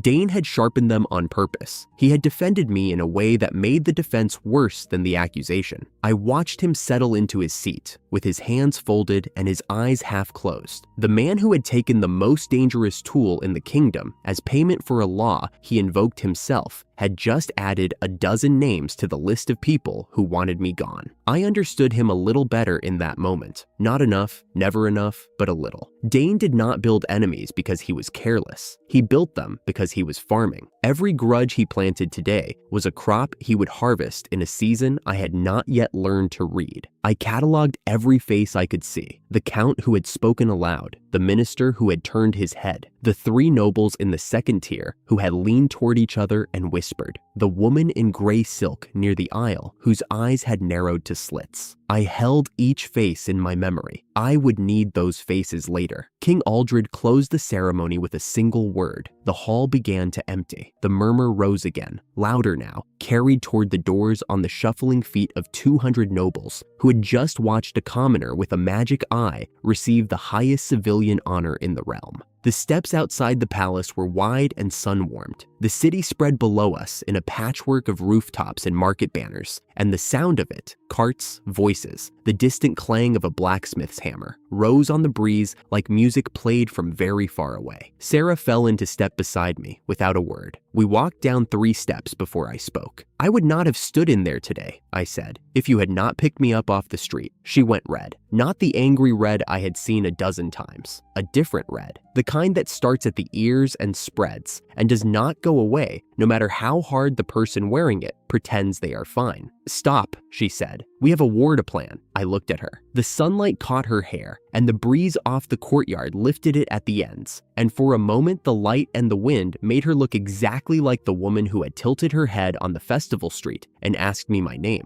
That woman had not known who I was. This one did. Sarah, I said. Just her name, nothing else. She did not answer. She did not need to. We walked the rest of the steps in silence, and the silence was the best kind. The kind where everything that needed to be said had been said in one word, and neither of us needed to explain it. The carriage was waiting at the bottom. The metal sat warm on my chest. The sentence sat warm in the center of me. Now I was walking down palace steps with a medal from the king on a chain and a woman beside me who had taken my hand on a festival street and never let go of the direction it pointed. The stone beneath my feet was sun-warmed. The sky above the Capitol was a clean, unbroken blue, the same blue I had seen the morning I folded the road for the first time and landed at the city gates. The same sky, different feet, a different man standing under it. I opened the carriage door for Sarah, and she climbed in, and I climbed in after her, and the driver clicked the reins, and we moved. The city moved past the windows, and the light was good. The metal was heavier than it looked. I sat at the breakfast table in the side house with the metal hanging against my chest. The sun came through the tall windows and caught the gold, and threw a faint circle of light on the wall beside me. I had been awake since first light, turning the weight of it over in my head. It did not feel the way I had imagined. Sarah came in carrying 2 plates and set one in front of me without asking whether I wanted it. She sat down across from me and looked at the metal for a moment, then at my face. How does it feel? Almost the same, she laughed, not loudly. The kind of laugh that comes from knowing someone well enough to have predicted the answer. The metal is real, the bath is real, the food is real, but your room is still my room, and the staff still likes you, so do not start packing. I had been considering it. I opened my mouth to say so.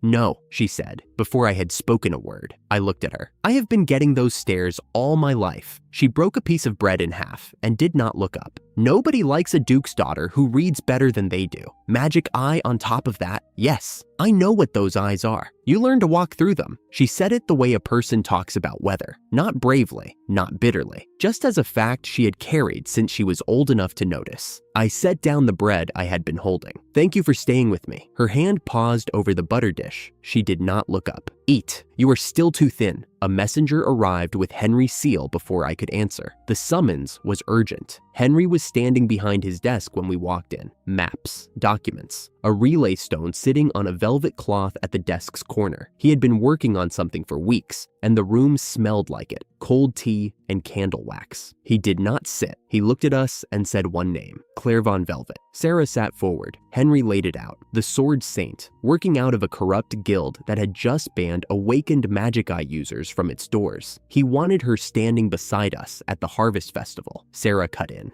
Guild Gabriel would not let her go easily. Henry nodded. That was why he was sending us instead of a letter. Find out why she stays. Find out what they hold over her. Break it. Tomorrow. I said. Tomorrow. Guild Gabriel sat behind a stone wall and an iron gate. Sarah wore her noble half-cloak with the Drast crest visible at the shoulder. The medal hung on my chest where anyone could see it. The gatekeeper stopped us at the threshold. Awakened magic eyes may not enter. New rule. I lifted the medal. And this? He gestured over his shoulder. A woman came down from the upper floor, a senior clerk with an expression that had been polished to a shine. She confirmed the rule. Sarah's voice dropped half a register. I am Sarah of Drast. Do you understand what has just been refused? The clerk smiled. It was the kind of smile that belonged in a ledger. She said that a king with a magic eye was not a king, and that the guild answered to itself, and that they would not be ruled by the fourth prince. Sarah, low and certain. Then this guild will not be standing in a year. The clerk tilted her head. We will see. We turned and left the guild yard. The stairs followed us all the way to the street. Neither of us quickened our pace. The refusal was not a surprise. It was information. I went into the library that adjoined the Duke's main mansion. The older shelves held biographies of past guild members, cataloged by decade. I searched the third shelf from the bottom,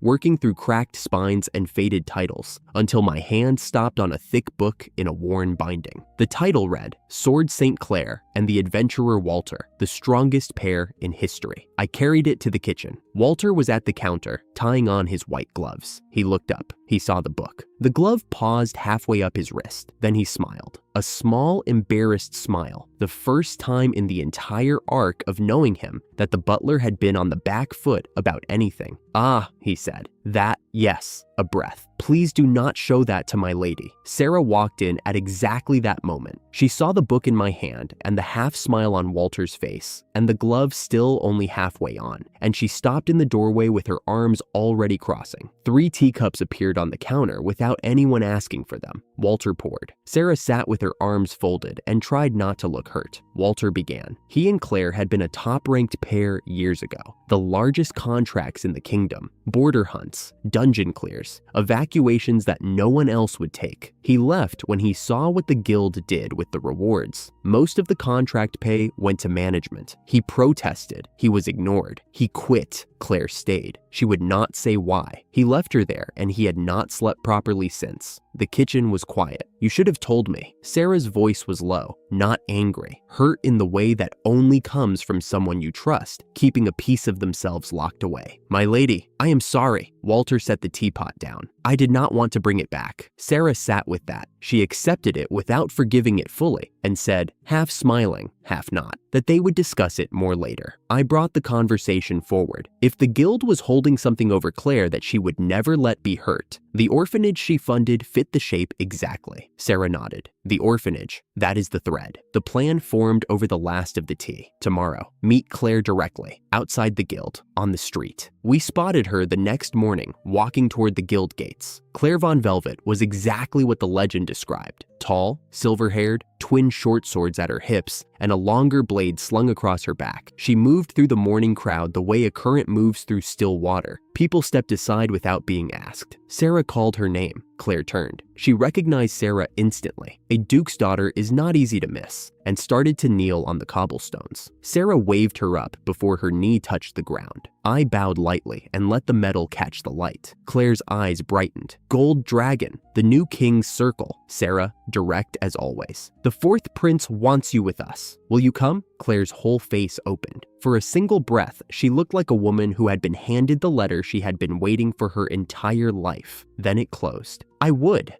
She steadied herself. I have to clear it with the guild. They let us through the gate this time. Claire was with us. The senior office was a room built to make visitors feel small. Dark paneling, a high desk, a woman behind the desk reading from a ledger with the patience of someone who enjoyed the weight of every silence. She quoted the release fee for the Sword Saint at 10 years of the national budget. The number was not a fee. It was a refusal dressed in arithmetic. Sarah's jaw tightened. That is not a fee. That is a wall. Claire spoke quietly. She could pay it from her own savings. It would take her a few years more, but she could pay it. The clerk smiled wider. The smile was wrong. Too satisfied, too still. She mentioned that they had discussed, of course, what was most important to Claire, her other commitments. They would hate for anything unfortunate to happen to them in the meantime. Claire's hand went to the hilt of one of her short swords. Her knuckles whitened. Then her fingers opened, one by one, and she stepped back. "We will discuss this outside," I said. We walked out. The senior staff watched us go with the same polished contempt they had shown at the gate. 2 streets from the guild, there was a small square with a stone bench under an old elm.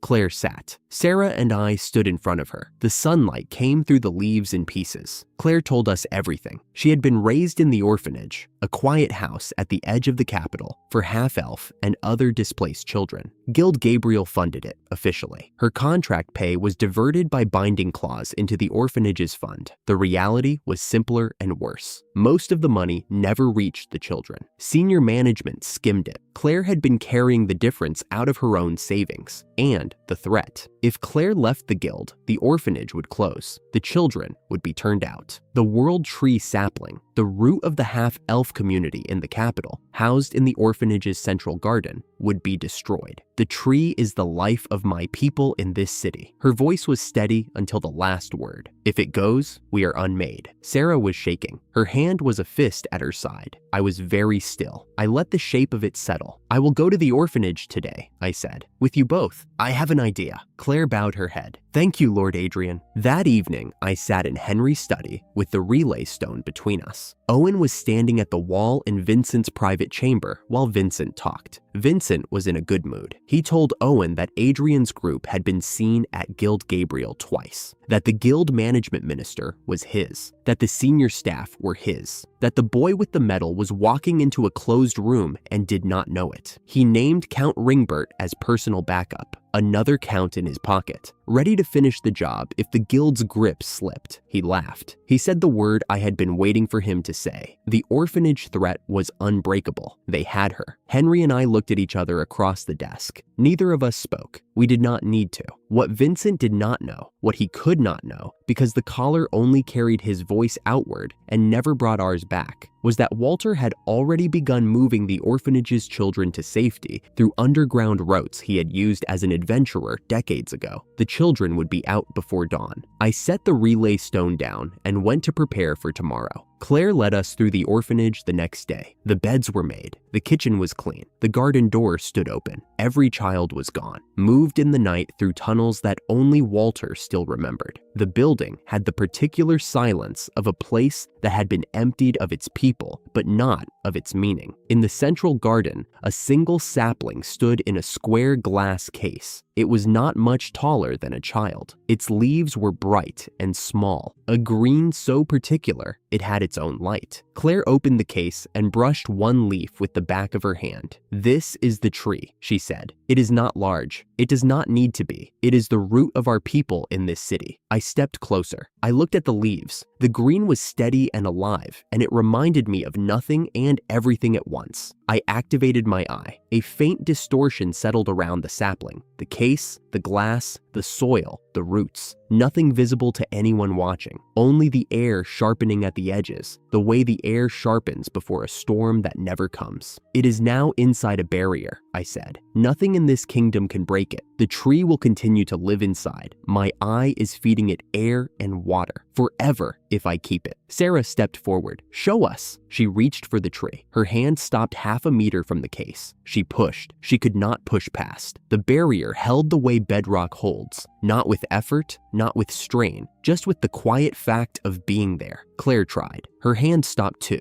She pushed harder. The barrier did not move. Her knees went. She knelt in the moss beside the glass case, and her shoulders shook. "Thank you, Lord Adrian." Her voice broke on the second word. "Thank you. Thank you." I set my hand briefly on her shoulder. I could not find the right word, so I said nothing. Sarah stood beside me with her hand on my arm and said nothing either. The garden was very still. The leaves inside the barrier caught the afternoon light and held it. The barrier held. Edmund stood at the bedside for a long time. Vivian was on the mattress, in the same position he had left her the night before, her breathing slow under the silencing token pressed to her temple. The gray dawn through the window put no color in the room. She stirred. Her mouth moved first, the way it always did when the token started to fade, and then her hand found his sleeve. Her fingers closed on the fabric the way a child reaches for a blanket in the dark. She asked him not to go without her. The words came out broken and half-formed. the way words came out under a token, and for a moment the sound of them was almost human, almost the voice of a woman who understood what was about to happen. It was the closest Vivian had come in the whole of my life to sounding like a person who could be afraid of something other than me. He pressed a fresh token to her brow. He whispered to her that he would be back, that everything would be all right, that I would be dead before the day ended. He said my name the way he always had, like it was something caught in his throat. He walked out. He did not look back. The carriage was small enough that their knees nearly touched. Garrett sat across from Edmund with his back to the driver's bench, and the curtains were drawn. The road was steady. The conversation was not. Garrett suggested that after the job, they should have a drink, just the two of them. He said it with a thin smile that did not reach his eyes. Edmund returned the same thin smile. Of course, he said. Each man had a hand in his coat pocket. Each man was touching a small glass vial he believed would make him stronger than the other. Each man was planning what came after the job, and what came after the job was the other man on the floor. I did not see any of this. I learned it later through Owen's collar. Two doomed men exchanging pleasantries on a country road, each touching the instrument of his own end. Their days as humans were counted in hours. They did not know it. The road into the capital was an evening road, and the sun was behind them, and neither of them looked back at it. They reached the city at dusk. Claire opened the guild's main door the next afternoon. I was at her left shoulder. Sarah was at her right. The hall was quieter than it had been the last time we stood here. The same high windows, the same cold light, the same brass guild seal above the senior staff office. But the low hum of clerks and runners that had filled the hall before was gone. The building felt emptied on purpose, like someone had sent everyone home early and left only the bones of the place. I felt the barrier in the back of my eye, the world tree still holding, a small constant weight that sat behind my left eye and did not ask to be put down. Claire walked straight to the senior staff office and said it plainly. She was leaving. She would continue funding the orphanage from her own savings. Goodbye. The senior staff member smiled her wrong smile, the one that sat on her face like a mask one size too small. She told Claire that she understood then what would happen to the children in her absence. Sarah, very calmly, told the woman to go and check. She would wait. The smile fell. The senior staff member gestured sharply to a runner standing in the doorway behind her desk. The runner sprinted out. We waited. Claire's hands were at her belt, loose where her short swords hung.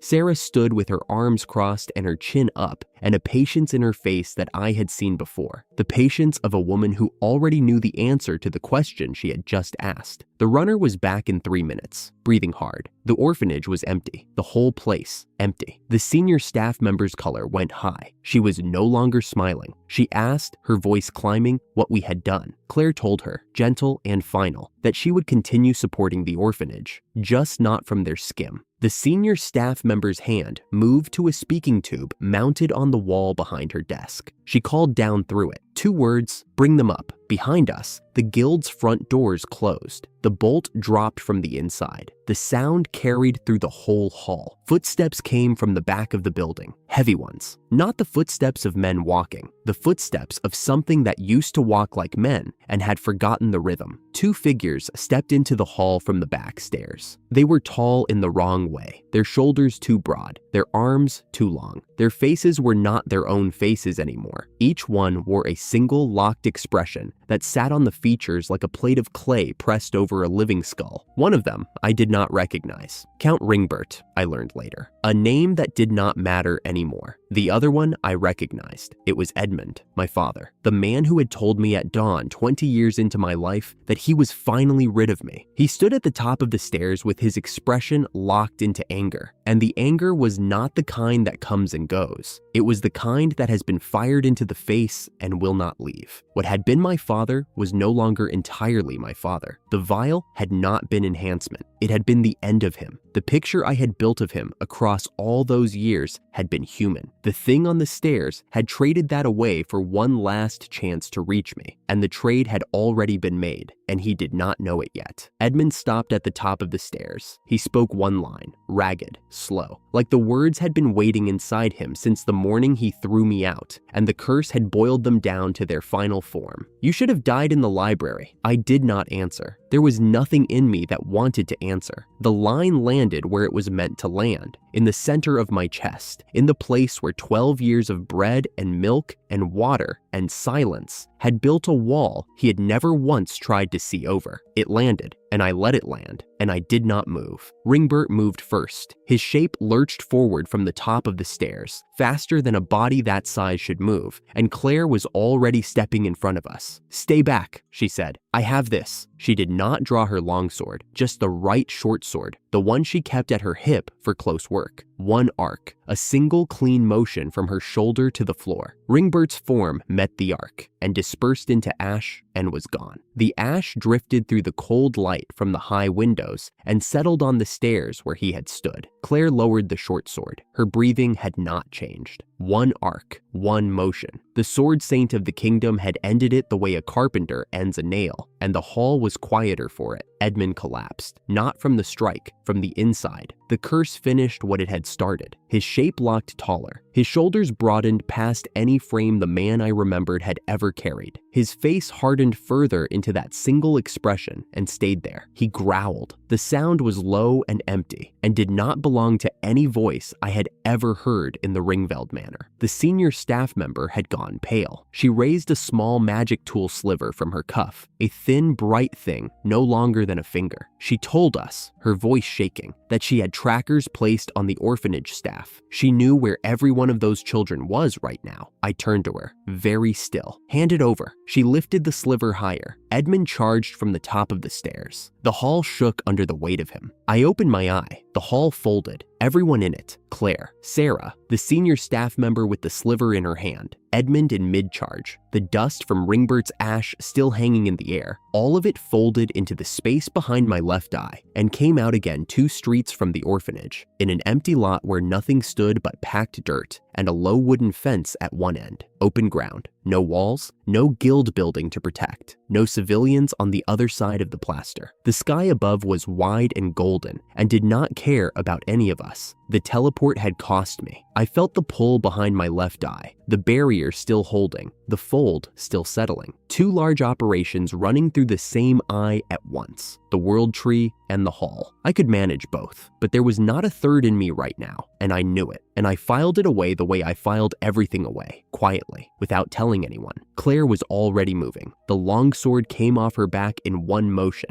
"Let me. Stand back." Sarah, low. "Wait." The senior staff member landed on her hands and knees, panting. She scrambled upright. Her hands went into her coat. She pulled out a hostage, Clara, Claire's younger sister, 19 years old, the apprentice teacher at the orphanage who had been caught in the building that morning before Walter's people could reach her. She was gagged. Her eyes were wide and fixed on Claire. The staff member had one arm around Clara's shoulders and the tracker sliver in the other hand, held at Clara's collar. The staff member's voice was high and breaking. One more step, and her sister would not see tomorrow. Claire's blade lowered. Her hand went white on the grip. She said her sister's name once, and the sound of it was the sound of a woman whose sword was the best in the kingdom, and whose sword could not help her now. I could not use my eye on the staff member, not with Clara in the line. The barrier and the teleport had taken what I had left to give. I was blocked. Edmund was on his feet, across the lot. The locked expression had not changed. He did not see Clara. He did not see the staff member. He did not see the sky or the fence or the dirt under his feet. He saw me, only me. The last piece of his son that the curse had left him was the hatred, and the hatred had a direction, and the direction was the boy who should have died in the library. He began to cross the lot. Claire stood between him and Clara. Her blade was lowered. Her jaw was set. 2 threats, 2 directions, and neither one she could answer without losing the other. Sarah's hand finished its movement, the hand that had been drifting toward her right eye since the stairs. Her fingers found the seal. It mattered now. Her right eye opened for the first time in years. The light in it was different, not the warm green of her left eye, something older, something that had been waiting behind the seal, the way a held breath waits behind a closed mouth. Edmund charged from across the lot. Sarah's face changed, not afraid, not raging, just decided. Then it is my turn. I held. The lot was open. The sky was golden.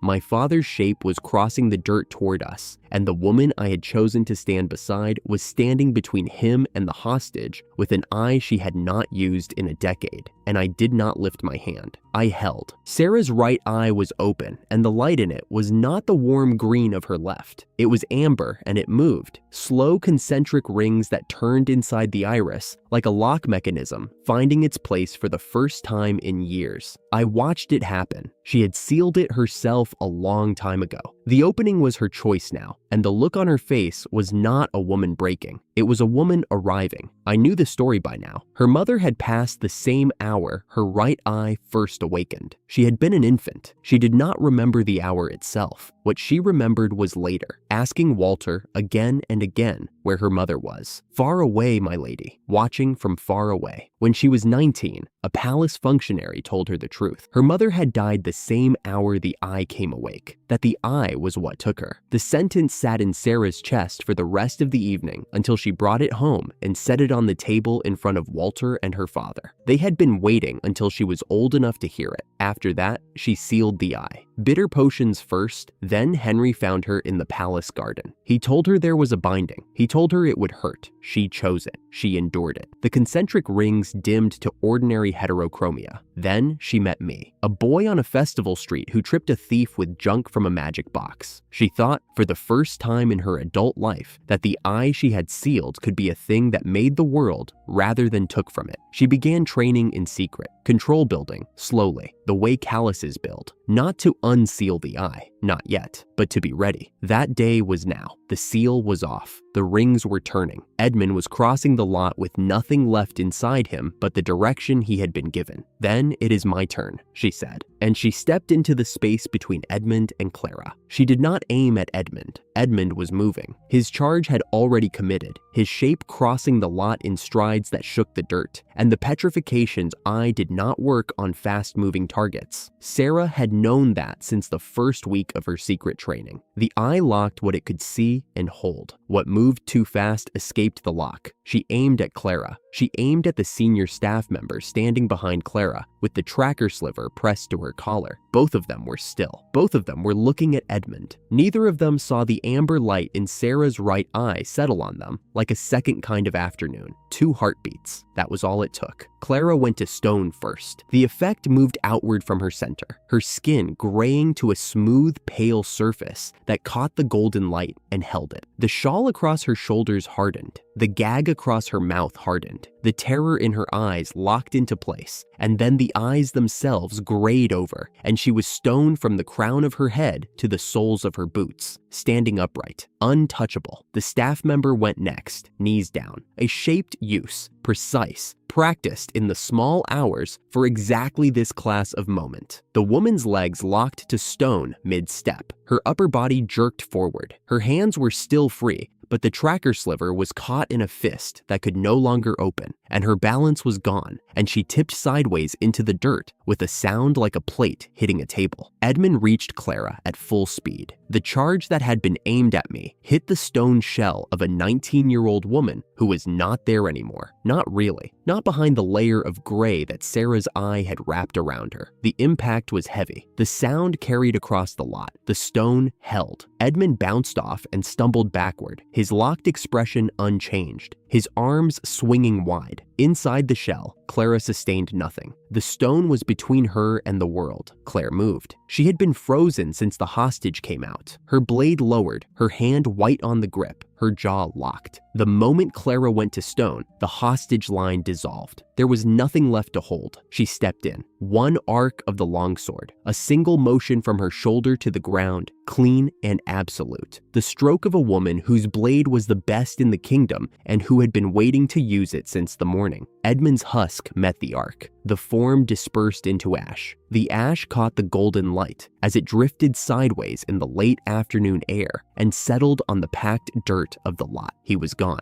What had been my father was gone. The ash did not move after it settled. I stood where I was. The barrier was still in my eye. The world tree was still holding. The fold from the teleport was still settling. I had done nothing. I had held, and Sarah had stepped forward, and Claire had finished it. And the thing that used to be Edmund Ringveld was a thin layer of gray on the ground of an empty lot, 2 streets from the children he had never cared about. The lot was quiet. The ash had settled. The staff member was on her side in the dirt, locked from the knees down, her hands shaking, her face pressed against the packed earth. Claire's blade was at her side, pointed down, and the woman was not going anywhere. Sarah was standing where she had stood. Her right eye was still open. The concentric rings were still turning. Her hands were at her sides, and her hands were shaking. She turned to me. Her face was tight. Her voice came out broken and small. The way a voice comes out when the person speaking it is not sure she has earned the right to speak. I had to. Her breath caught. He was moving. I could not get him. I had to use it on Clara. I had to. She trailed off. Her right hand came up to cover the open eye, the gesture of a woman who had spent years covering that eye and whose body remembered the motion even now, even after the seal was off, even after the eye had just saved a life. I crossed the lot to her. The distance was maybe 20 paces. I covered it without hurrying. The golden light was going amber at the edges, and the air was still, and the ash of what had been my father was under my boots, and I did not look down at it. I looked at her. I set my hands on her shoulders, both hands, light enough that she could step away if she wanted to.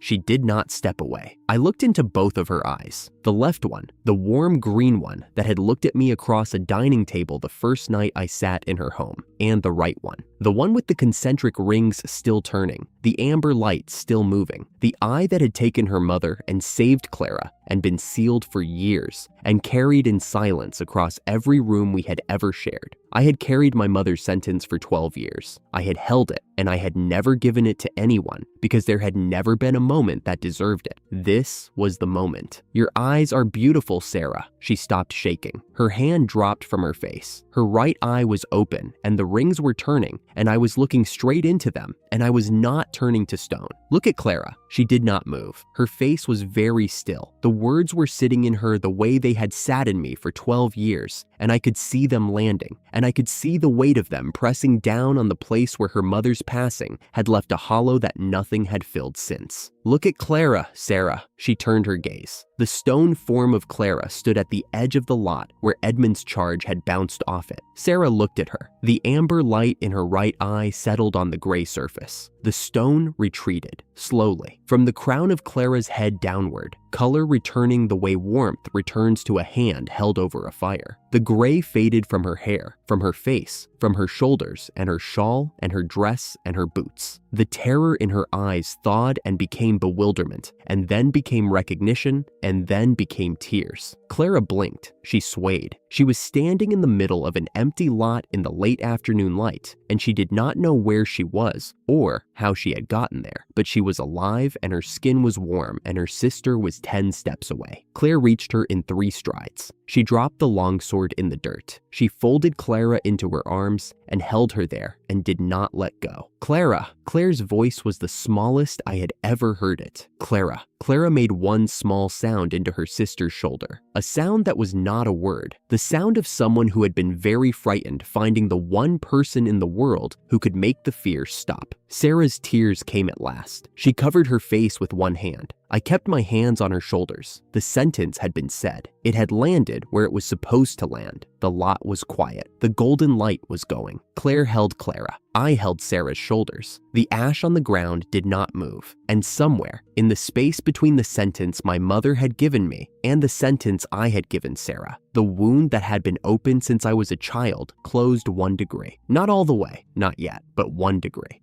The staff member was still on her side in the dirt. Her legs were stone from the knees down. Her upper body was shaking. Sweat had drawn lines in the dust on her face. Sarah wiped her eyes with the back of her hand and turned to the woman. Her voice was level now. The tears were on her face still, but they were drying and her jaw was set. The woman asked, her voice climbing, if Sarah would release her legs once she talked. Just release her. Let her walk. Sarah told her she would be turned over to the prince's people. They would decide. talk first. The woman talked. Guild Gabriel had been paying 60% of contract rewards to the adventurers who earned them. The remaining 40% was split. 20 to the guild's operating fund, as the charter required. 20 to the senior staff's private accounts, including hers, including the office above, including the regional managers in 6 other cities. The orphanage funding that Claire had been pouring her own savings into was always meant to be a cover for the skim. The Crown believed the guild was self-sustaining. It was not. It was feeding off the people it was supposed to serve. The letters came next. I knelt in the ash of what had been Edmund and what had been Ringbert and searched it carefully. Sarah searched beside me. The ash still held the objects they had carried, not the bodies, not the faces, the objects. Pouches, coins, small metal tokens, and folded sheets of paper sealed with wax. The letters confirmed what Henry's relay stone had already told us, but what we had not been able to prove on paper. Vincent had arranged the husk vials through Garrett. Garrett had distributed them to Edmund and Ringbert. Vincent's seal was on the correspondence. His handwriting was on the margin notes. The chain was complete. I folded the letters into my magic box and stood up. My knees had ash on them. I brushed them off. The gesture was small and quiet, and I did it without thinking about it. Henry arrived at the lot 20 minutes after the last ash settled. He came on foot, with 2 palace guards at his back, and his circlet catching the last of the light. He looked at the lot. He looked at the ash on the ground. He looked at Claire with her long sword at her side and her sister's tears still drying on her collar. And he looked at Sarah with both eyes open and the rings still turning faintly in the right one. And he looked at me. He did not ask what had happened. He did not need to.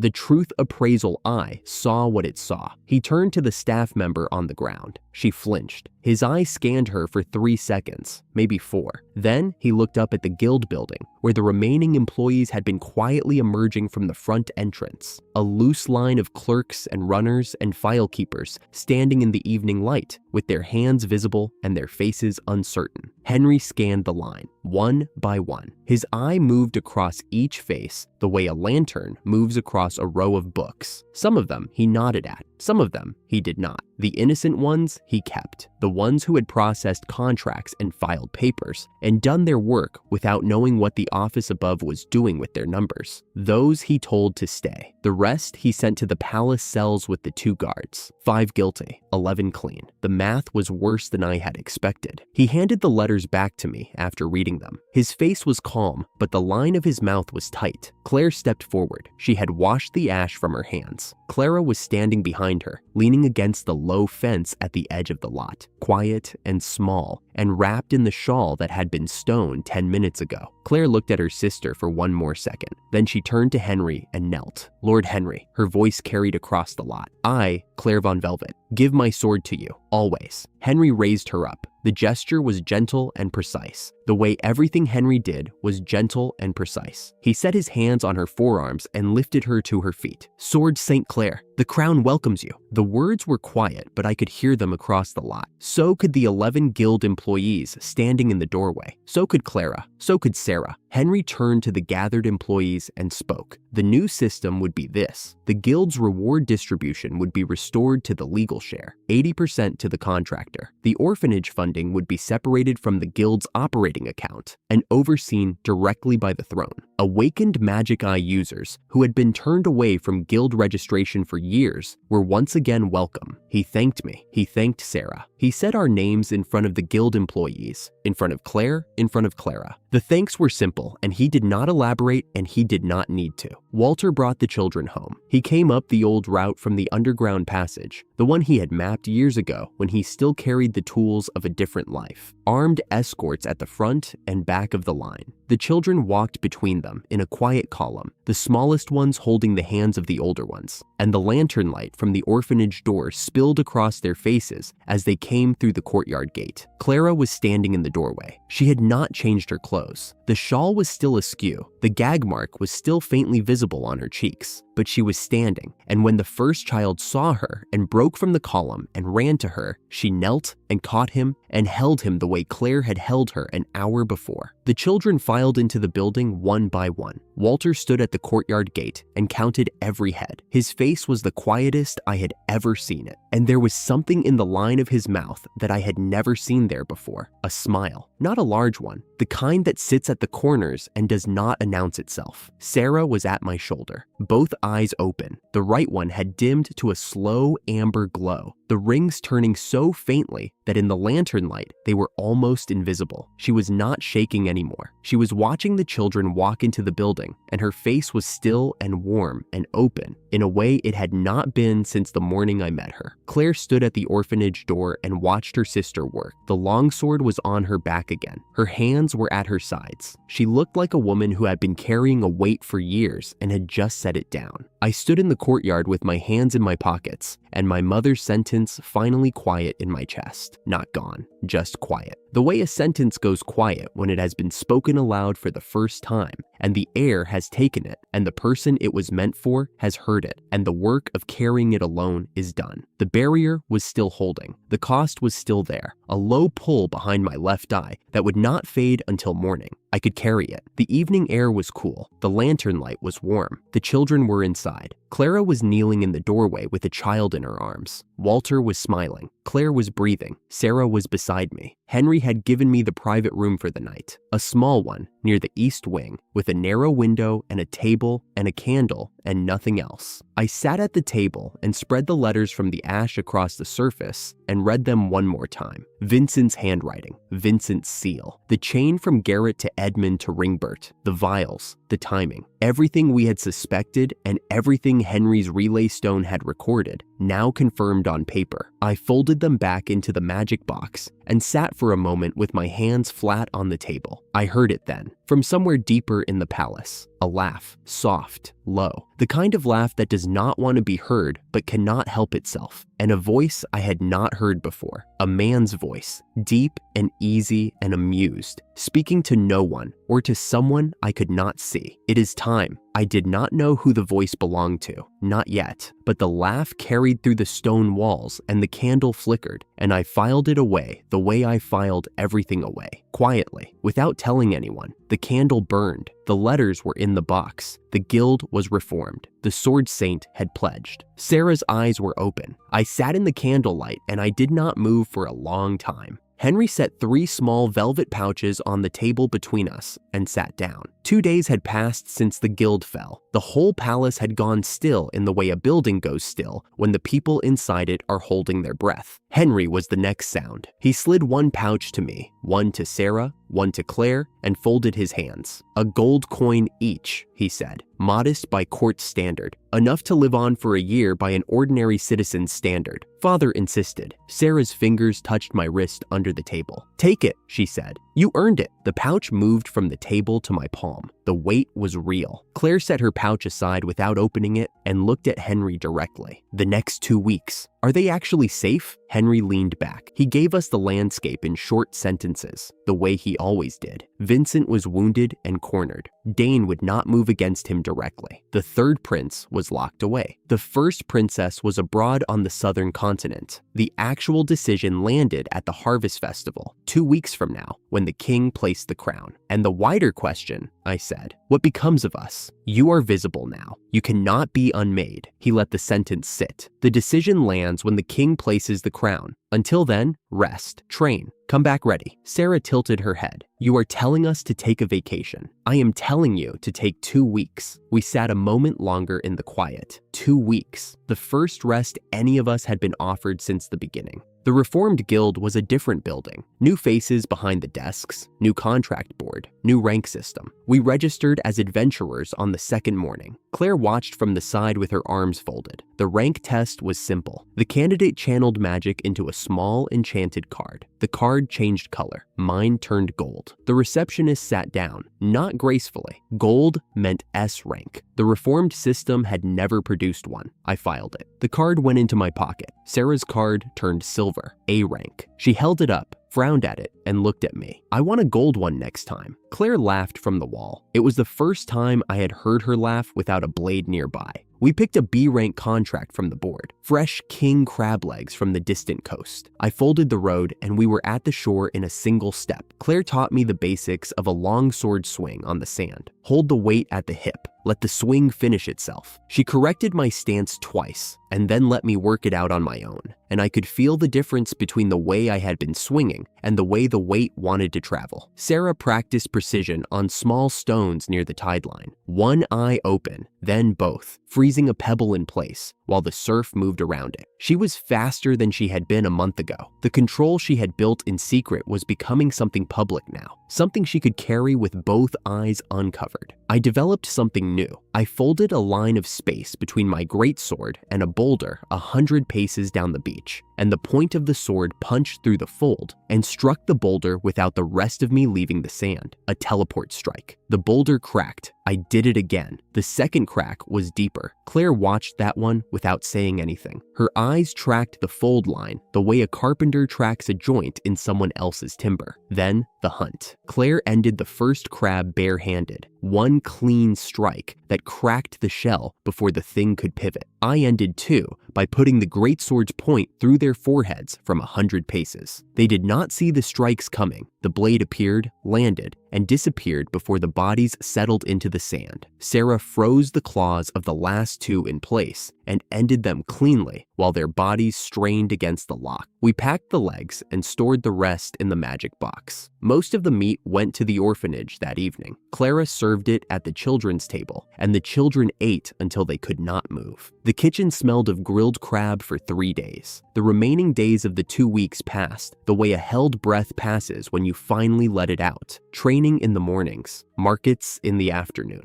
Dinner at Sarah's table with Walter pouring wine he pretended not to approve of. Henry dropped by twice and stayed for tea once. And the second time, he looked at the empty crab platter and said he had been promised a leg and wanted to know where his was. Sarah told him to register as an adventurer and catch his own. 2 days before the harvest festival, through Owen's collar, we heard everything. Vincent's chamber was dark. Owen had reported to Vincent that the ceiling stones around Henry's quarters were running full time now, and he could no longer hear through the walls. Vincent cursed. Then Spencer walked in. We heard his boots on the stone and the creak of the door and the silence that followed when he stood at attention in front of a prince who had nothing left. Vincent handed him a small dark vial. The word he used was binding venom, a magical reagent that locked the body from the inside if untreated within minutes. Spencer was to put it in Henry's next drink. Spencer smiled. He had wanted this, he said, since Henry had humiliated him in front of the court 2 years prior. He pocketed the vial and walked out with his head high. Henry heard every word through Owen's collar. He looked at me across the room when the report came through. His face did not change. He had been carrying these dinners for years. I was not in the room for what happened next. Henry told me afterward, plain and unembellished, the way he told everything. Spencer arrived with a small lacquered tray. He set a glass of pale juice on the table. From the southern markets, he told Henry. Rare festival juice. Henry's truth appraisal eye was already active. The venom sat in the cup like a colored stain. Henry did not drink. He smiled. He told Spencer to sit. He told Spencer to pour himself a cup as well. Spencer's stomach was troubling him, Spencer said. Henry pressed. A juice this rare should not be wasted on a troubled stomach. Let him share. Henry lifted the cup and held it across the table. Spencer went pale. The color left his face in stages, starting at the jaw and moving upward until even his ears were white. His hand shook. He did not take the cup. Henry set the cup down between them. He folded his hands on the table, one over the other, as calm as a man reviewing paperwork. And then he told Spencer what Spencer had come to tell him, that Spencer had come to end him, that the grudge was 2 years old and the venom was in the glass, and the refusal to drink was the only confession the room required. Spencer said nothing. Drink, Spencer. Henry's voice did not change. As a courtesy, it would not be right for the host to drink alone. Spencer did not move. Henry let the silence hold. Then he stood. I have ignored every attempt on me since I became a candidate for the throne. I will not ignore one more. Tell my brother. The next attempt is the last. Spencer fled. The door shut behind him, hard enough to rattle the candlestick on the table. Henry dismissed the cup with a wave to a servant, who lifted it off the table as if it were a live thing, and sat back down alone in the warm light of a room that had just held the most dangerous conversation of the month. I set the prepared crab shell on Henry's table the next morning, already cracked for eating. Claire looked at the platter and muttered that she would get her own next time. Over the food, Henry told us about Spencer and the cup. He laid it out flat: the vial, the juice, the refusal, the warning. Claire shook her head. You should not be the bait yourself, Lord Henry. I am sometimes the only bait the room will accept. I looked at him across the crab. He was 20 years old, and he had been drinking from tested cups for longer than I had been free. The thought sat in me like a stone. Spencer will not come near another cup, I said. Henry met my eyes. No, he will not. Then the door opened and a runner fell through it. The Aaron Empire had crossed the southeast border. Mounted force, small but real, marching toward the capital. The runner said the word and the room moved. The crab sat unfinished on the table behind us. The throne room convened in minutes. The king on his seat, ministers in tears, guards at every door, and Vincent, suddenly back from what the court had been told was country business, standing at the king's right hand as if he had never left. He was thinner than he had been a month ago.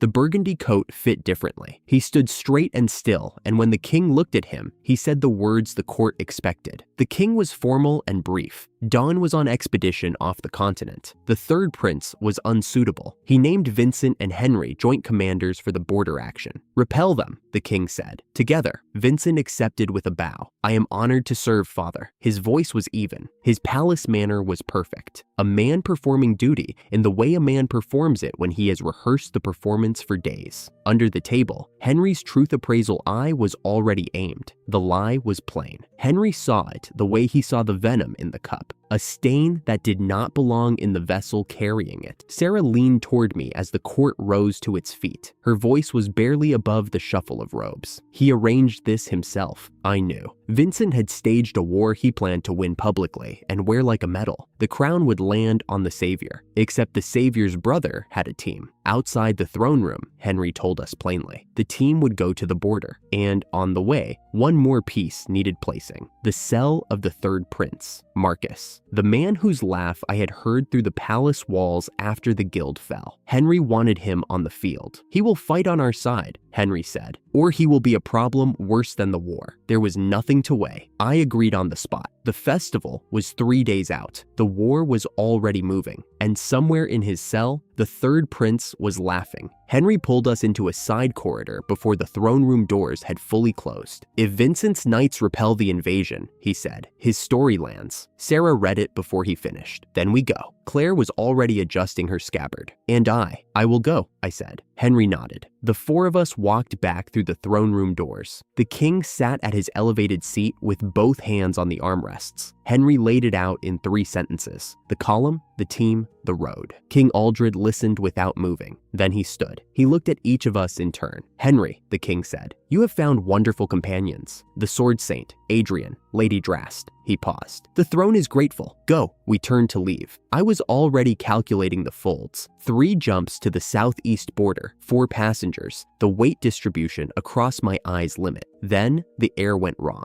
It was not a sound. It was a pressure, the kind that sits on your chest before a storm breaks, except the sky outside was clear. Claire's hand went to her sword. Sarah's right eye flared faintly. I felt my own left eye heat behind my hair. A side door banged open. The man who walked through it was about our age, broad in every direction, and grinning like a man who had been waiting for this door to open for years. He had the kind of physical presence that fills a hall the way a fire fills a hearth. He walked straight to the foot of the throne. He did not bow. He did not kneel. Old man, the king went still. I watched the color leave his face from 20 paces away, a slow drain, like wine pouring out of a glass held too loosely. The most powerful man in the kingdom had just become the second most powerful man in the room. Father, the word landed like a stone dropped into a well. There is a war. I am going. Grant me leave or do not. It is the same. The throne room was silent. I could hear Claire breathing beside me. The man at the foot of the throne stood there as if the room belonged to him and everyone in it was visiting. King Aldred's jaw worked once, twice. Then, quietly, "You may go. Take care with the surroundings." The prince turned. His grin swung across the room like a lantern, and when it landed on us, it was warmer than I expected and far more dangerous. "Adrian," he said my name without introduction.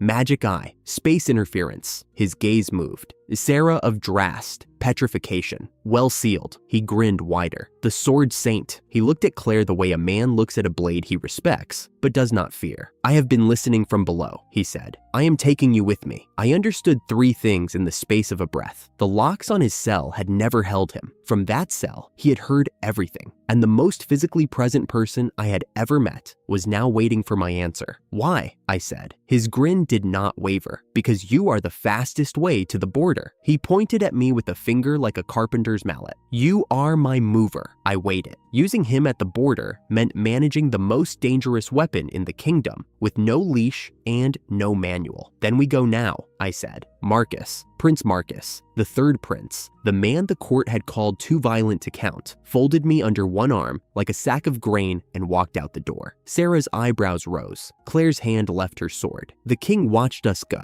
and the color did not come back to his face until we were through the archway. 3 folds. I carried 4 bodies through compressed space and set us down on dry grass at the edge of a wide, flat, treeless plain. The wind hit immediately, hot, sharp, carrying grit. The Aaron column was visible on the far side, a few hundred riders in a loose formation, modest by an army's standard, enough to look like a war from a distance. Marcus stretched his arms above his head and cracked his neck. The grin was back. "Sit," he said. "Watch." Sarah stepped forward. "We came here to fight." Marcus waved her off without looking. "And I came here to enjoy the fight." He rolled his shoulders once. "Sit." He walked out onto the field. The dry grass bent under his boots and stayed bent, as if it did not dare straighten. About halfway across the plain, he began to sprint. The sprint moved into something no normal body should be able to do. The ground seemed to compress under each footfall, the distance between him and the column shrinking faster than physics should allow. He reached them. A single punch shook the field, and when the dust settled, the column was gone. No one rose again. The wind carried the dust away in a long brown curtain. The field was empty except for Marcus, who stood at the center of it with his fist still closed and his grin finally gone. Claire was standing beside me. She had not moved since Marcus began his sprint. She had not blinked, as far as I could tell. I could not have done that. The words came out flat and honest, and they landed harder than the punch had. The Sword Saint, the strongest conventional warrior in the kingdom, had just admitted, without flinching, that the man on the field was in a class she could not reach. Sarah, quiet beside me. I do not think anyone could have. Marcus walked back across the plain. The wind ruffled his open shirt. His grin had soured into something closer to disappointment. "They were too weak." He shook his fist once, loosely. "I am not satisfied. We should report back," I said. He stopped in front of me. "We should attack their capital next." "We should report back," Sarah said, and the way she said it closed the discussion. Marcus paced a circle in the trampled grass. The column was gone, and the border was quiet, and he had nothing left to hit. The disappointment on his face was so genuine, it was almost funny. A man who had waited years for a war, only to find the war too small. A warmth pulsed in my ear. The relay stone, Henry's voice, thin and clear through the paired crystal. "Tell him no," Henry said. "Tell him I will buy him 3 real fights inside the next month if he comes home now." I pulled the stone away from my ear. Marcus was looking at me, one eyebrow up. "Henry says 3 real fights, inside a month, if you come home now." The grin came back, slow this time, like a lamp being turned up. 3 fights. He held up 3 fingers and studied them as if he had never seen the number before. "I will hold him to it. Then we go home." Acceptable. He walked ahead of the rest of us all the way to the fold point, shoulders swinging, boots heavy on the dry grass. And he did not stop talking about the fights he wanted until I folded the road and the wind cut him off. We were still on the road home when the word reached the palace.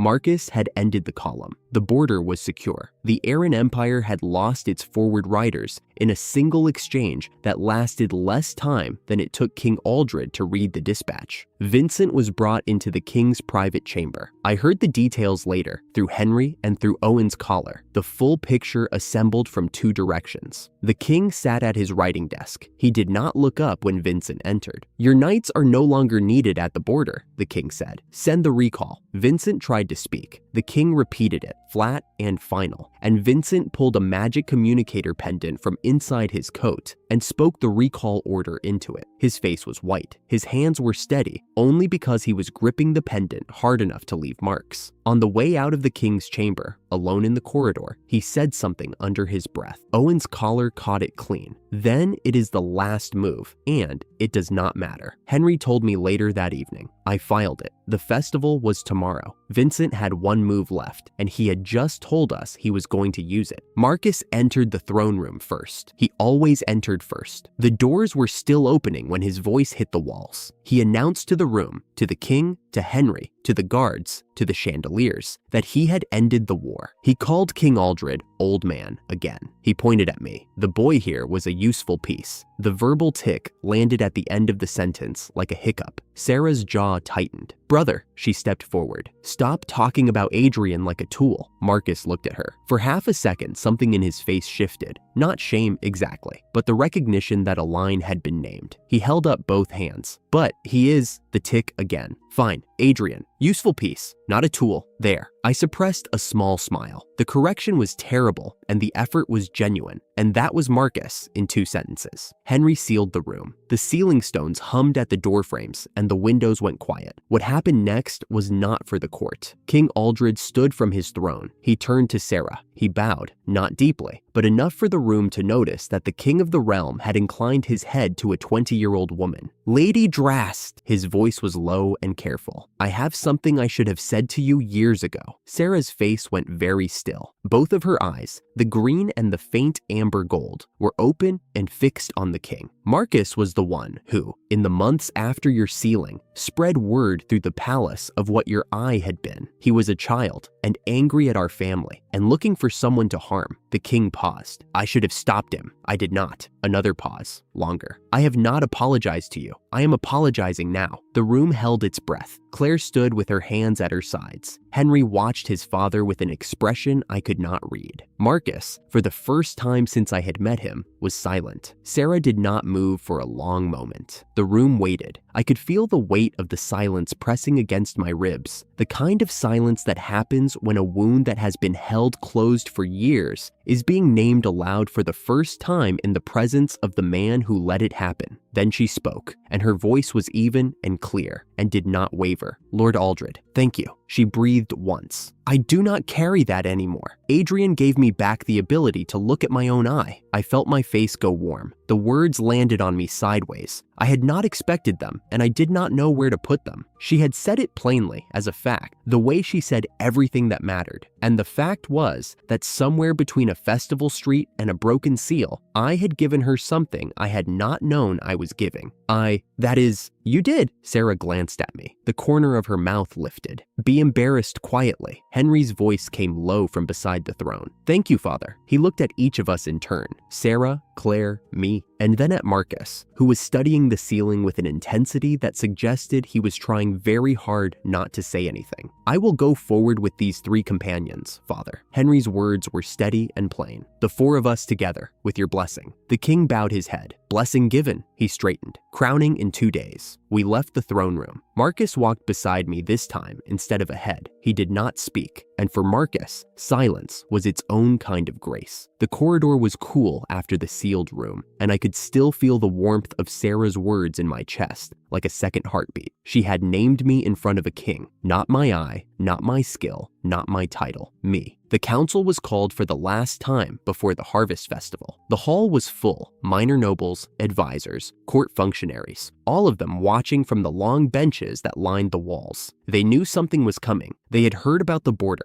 They had heard about Marcus. They did not know what the king intended to do about any of it. King Aldred stood at the head of the oak table. He reviewed the events of the past week in his own voice, calmly and without embellishment. The venom attempt, the Arran invasion. The column ended at the southeast border by the combined effort of the Crown's appointed team. He named no individual for the strike. He named no individual for the venom. He simply told the truth, in order, and let the Hall do its own math. Then he called us forward. Adrian Ringveld, Sarah Drast, Claire von Velvet, Prince Henry. I stepped out from the bench. Sarah beside me, Claire beside her. Henry, already standing at the table's end, walked forward and turned to face his father. The four of us stood in a line. The king lifted a wooden case from the table behind him. Inside it, on dark velvet, lay 4 medals on fine chains. Each medal was hammered red metal with a dragon coiled at its center, smaller than the gold dragon on my first chain, but heavier in the hand and darker in its color. The red dragon medal, the second highest honor in the kingdom, awarded for service in defense of the realm during war. I knelt. Sarah knelt beside me. Claire knelt beside her. Henry, who was family, who was blood, bowed instead of kneeling, and the distinction mattered. The king placed the first medal over my head. The chain settled against my neck, and for a moment, the weight of it pressed the gold dragon underneath against my chest. 2 medals on 2 chains. A boy who had been cast out of a manor library at dawn was now wearing honors that most noble houses would never earn in a generation. Sarah received hers with her chin level and both eyes forward. The chain settled on her neck, and the medal rested against the fabric of her blouse, and she did not touch it, did not adjust it, did not look down. She wore it the way she wore everything, as if it had always been there. Claire received hers with a single nod. Her silver hair fell across the chain as the king placed it, and she gathered it back with one hand without breaking the bow. The sword saint kneeling for the king's medal. The hall would remember the image. Henry received his with a bow that said more than any words in the room. Father to son, king to prince. And the bow was the only vocabulary either of them needed. I poured a thread of my magic into the metal through the chain, and the metal warmed against my chest. Personalized. No one else could wear it now. Sarah did the same. Claire did the same. Henry pressed his palm to his and closed his eyes for a moment, and I wondered what he was thinking, whether the metal felt like proof or like a promise he was still paying for. The hall was quiet, not the quiet of boredom, the quiet of people recalculating. Marcus broke it. He was sitting in a chair near the wall, a chair that belonged to no one, and that he had claimed by the simple act of sitting in it. He stood, loudly. Old man. He spread his arms. I am releasing myself from the cell. Formally, he grinned. And I would like a red dragon medal. The hall held its breath. King Aldred looked at his son, the son he had feared, the son he had caged, the son who had ended a war in a single breath, and his expression was not anger and not fear, but something quieter than either. Brother, the king said, you did not save the country to be famous. You saved the country because you wanted a fight. He paused. The medal would not mean to you what it means to them. He held Marcus's gaze. Take your freedom instead. Marcus considered it. His grin faded to something thoughtful, which on his face looked like a man trying on a hat he had never worn before. Acceptable. He sat back down. The chair creaked. The hall exhaled. The council was settling.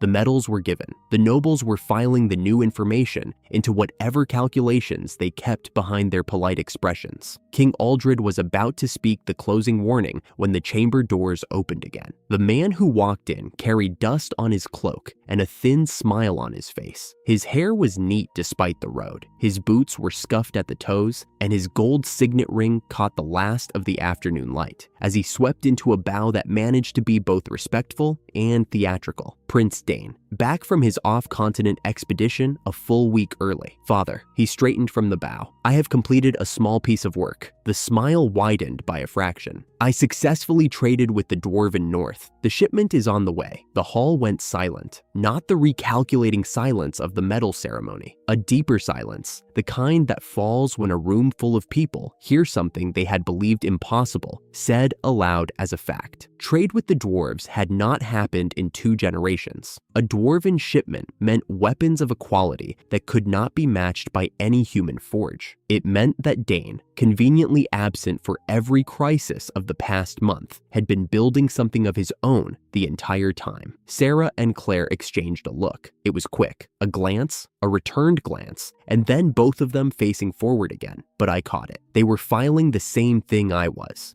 Dane had just walked into a room full of medals and announced something that outweighed all of them. The king studied his eldest son for a long moment. "We will discuss the shipment when it arrives, my son. For now, the festival is tomorrow." He turned to the hall. His voice carried the weight of a man who has been managing more sons than anyone should have to manage in a single lifetime. "The events of the past 2 weeks are not finished." He looked at each of us, at me, at Sarah, at Claire, at Henry, at Marcus in his stolen chair, at Dane with his dusty cloak. "The festival will require vigilance." The council ended. We filed out. The red dragon sat warm against my chest beneath the gold. 2 chains, 2 medals, and the festival 1 day away. Marcus walked beside me, complaining about the chairs. Claire walked beside Sarah, and neither of them spoke about Dane, and the silence was louder than anything Marcus said. The festival was tomorrow. Vincent's last move was coming, and somewhere on a northern road, a shipment of dwarven steel was heading toward a prince who smiled like he had already won a game. The rest of us had not started playing. The capital had never been this loud. Every lamppost wore a banner. Every street corner held a stall. Fried bread at one, spiced cider at the next. A woman selling paper crowns to children who already wore 3. Parades wound through the districts in overlapping circles, their drums rolling into each other until the air itself hummed with it. Men on stilts lurched above the crowd, waving kingdom flags the size of bedsheets. Children in white shirts ran between the legs of grown-ups who were laughing too hard to notice them. The smell was warm oil and cinnamon, and the faint, clean edge of autumn air underneath. In the middle of it all, the central plaza stage stood finished, and at the center, on a cushion, the crown. It caught the light and held it. I stood at the side of the stage with Sarah and Claire. We had dressed formally. Both medals sat against my chest. Sarah wore her red dragon above a small pendant her mother had left her. Claire wore hers pinned near the hilt of her short sword. We had arrived early. Henry was supposed to be earlier. Henry was always earlier. A first knight ran up. He was breathing hard before he reached us. He asked where Henry was. The speaker's room had been prepared an hour ago, and the prince was not in it. The chief advisor had sent him. The chief advisor was panicking quietly. I looked at Sarah. "He is always early," I said. "He has not come?" "No." Her voice dropped half a register. "No, he is not." A second runner arrived before the first had stepped back. He was panting worse than the first. A guard posted at the back service corridor had seen something. 5 masked figures hauling a bound man away from the stage at a fast walk, heading into the palace's interior routes. Claire spoke quietly, as if she were reading a page only she could see. "Even sealed in a room, Henry does not get taken by 5 masked men.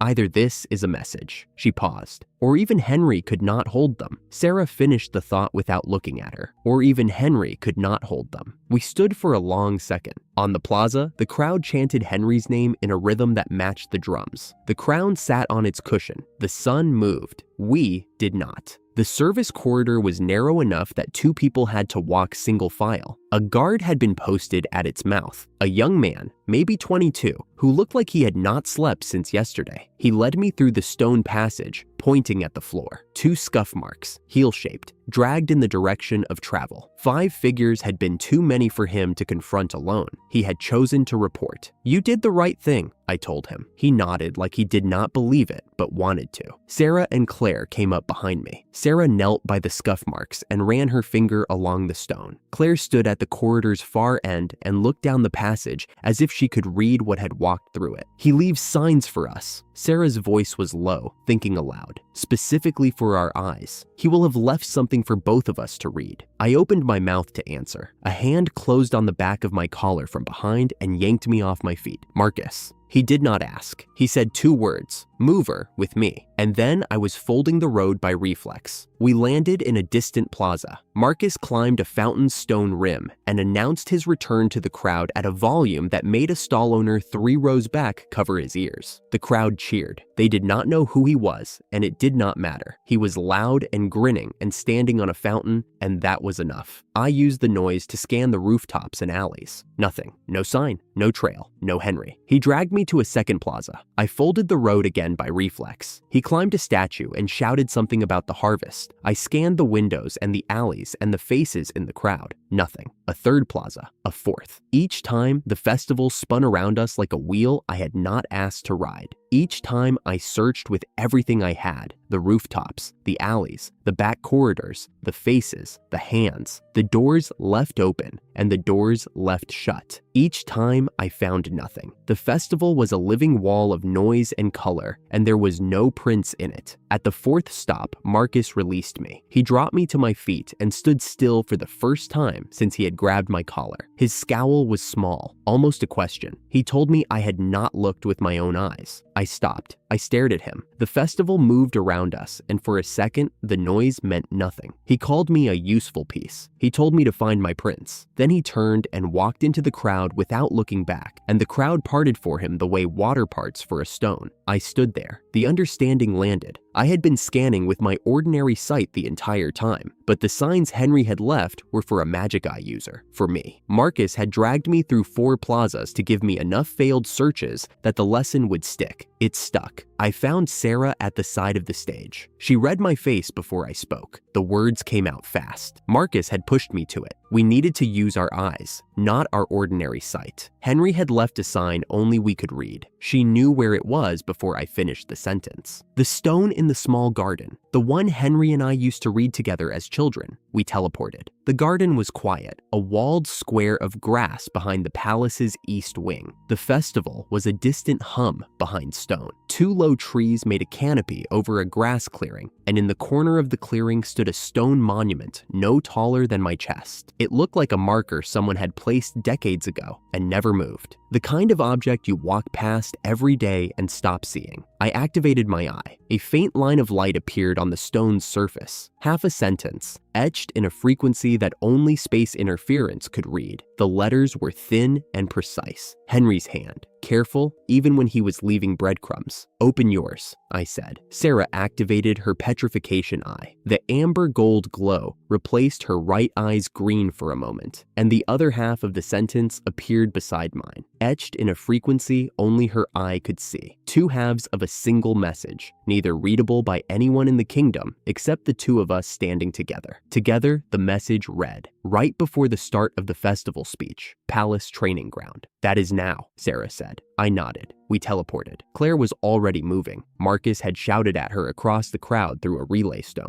and she had made her own way. The 3 of us arrived at the palace training ground at the same moment. The training ground was an open yard behind the palace. Flat gravel, pale as bone in the late morning sun. Low walls on 3 sides. The palace stone rose at the back, and across the back wall hung a heavy curtain. Dark fabric, the kind used to divide a stage. Henry was in the center of the yard, bound, wrists tied, ankles roped to a stake. He sat upright, because Henry always sat upright. 20 palace soldiers in a loose ring, Vincent's colors. Owen was among them at the edge, no longer pretending. From behind the curtain came a laugh I had heard through the collar feed for what felt like half my life, the familiar 2-note chuckle. Vincent stepped out from behind the heavy fabric, and he was smiling the way a man smiles when he believes he has already won. He monologued. He bragged about his soldiers, enhanced, fitted with magic tools, the strongest unit his money could assemble. His soldiers began shouting threats. The noise bounced off the gravel and made the yard feel tighter than it was. Claire stepped forward. She did not raise her voice. She did not look at the soldiers. She looked at me. "Adrian, Sarah, get to Henry. I have this." I looked at her. 20 enhanced soldiers, a sword saint with dulled blades. "Are you sure? The blades are dulled." Her voice was the same voice she used to order tea. "They will live. Go." I activated my eye. Sarah and I folded across the yard and landed on the gravel beside Henry. Sarah dropped to her knees and began working the rope at his wrists. I covered them both with my eye open and my back to Claire's work. Behind us, Claire began.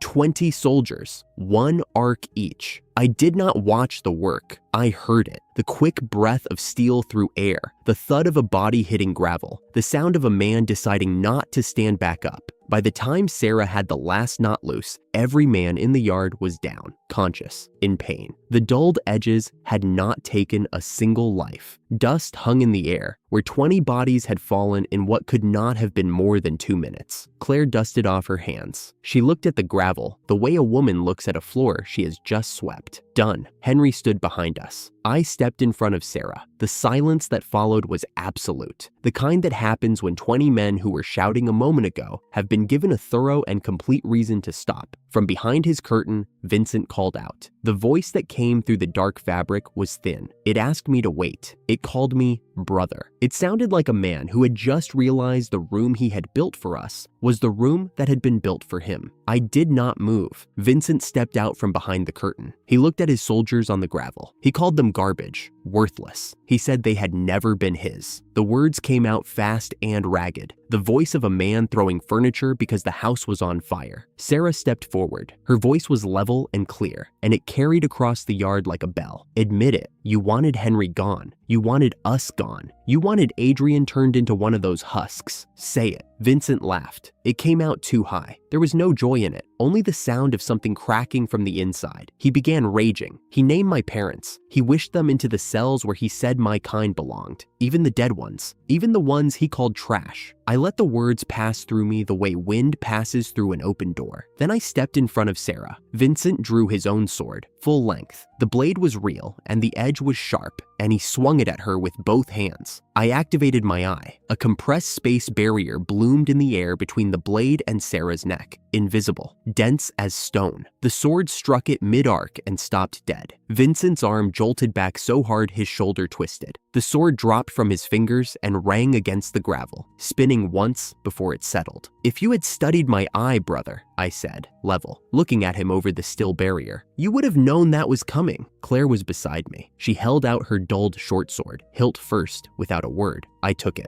I teleported the flat of the blade against Vincent's chest at point-blank range, not the edge, the flat. The borrowed steel arrived against his ribs with the force of a battering ram and the restraint of a man who had chosen, for the last time, not to cross the line. The impact knocked him flat on his back. He lay on the gravel staring at the sky with his arms spread and his mouth open and nothing coming out of it. A door at the side of the yard opened. Henry stepped through it, calm, upright, with the faintest edge of amusement on his face, as if he had been waiting behind the door with a book and had simply looked up when the noise stopped. He told Vincent he had let himself be taken, to make Vincent commit to a single physical move that could be documented. The recording from the first conspiracy combined with today's attempt would be enough. The festival crowd would hear both. Sarah smacked Henry on the shoulder, hard enough that even Henry flinched. You let yourself be kidnapped without telling us. Henry told her he was sorry. Do it again, she said, and her voice was the voice of a woman who had spent the last hour believing the worst. And I will use my eye on you.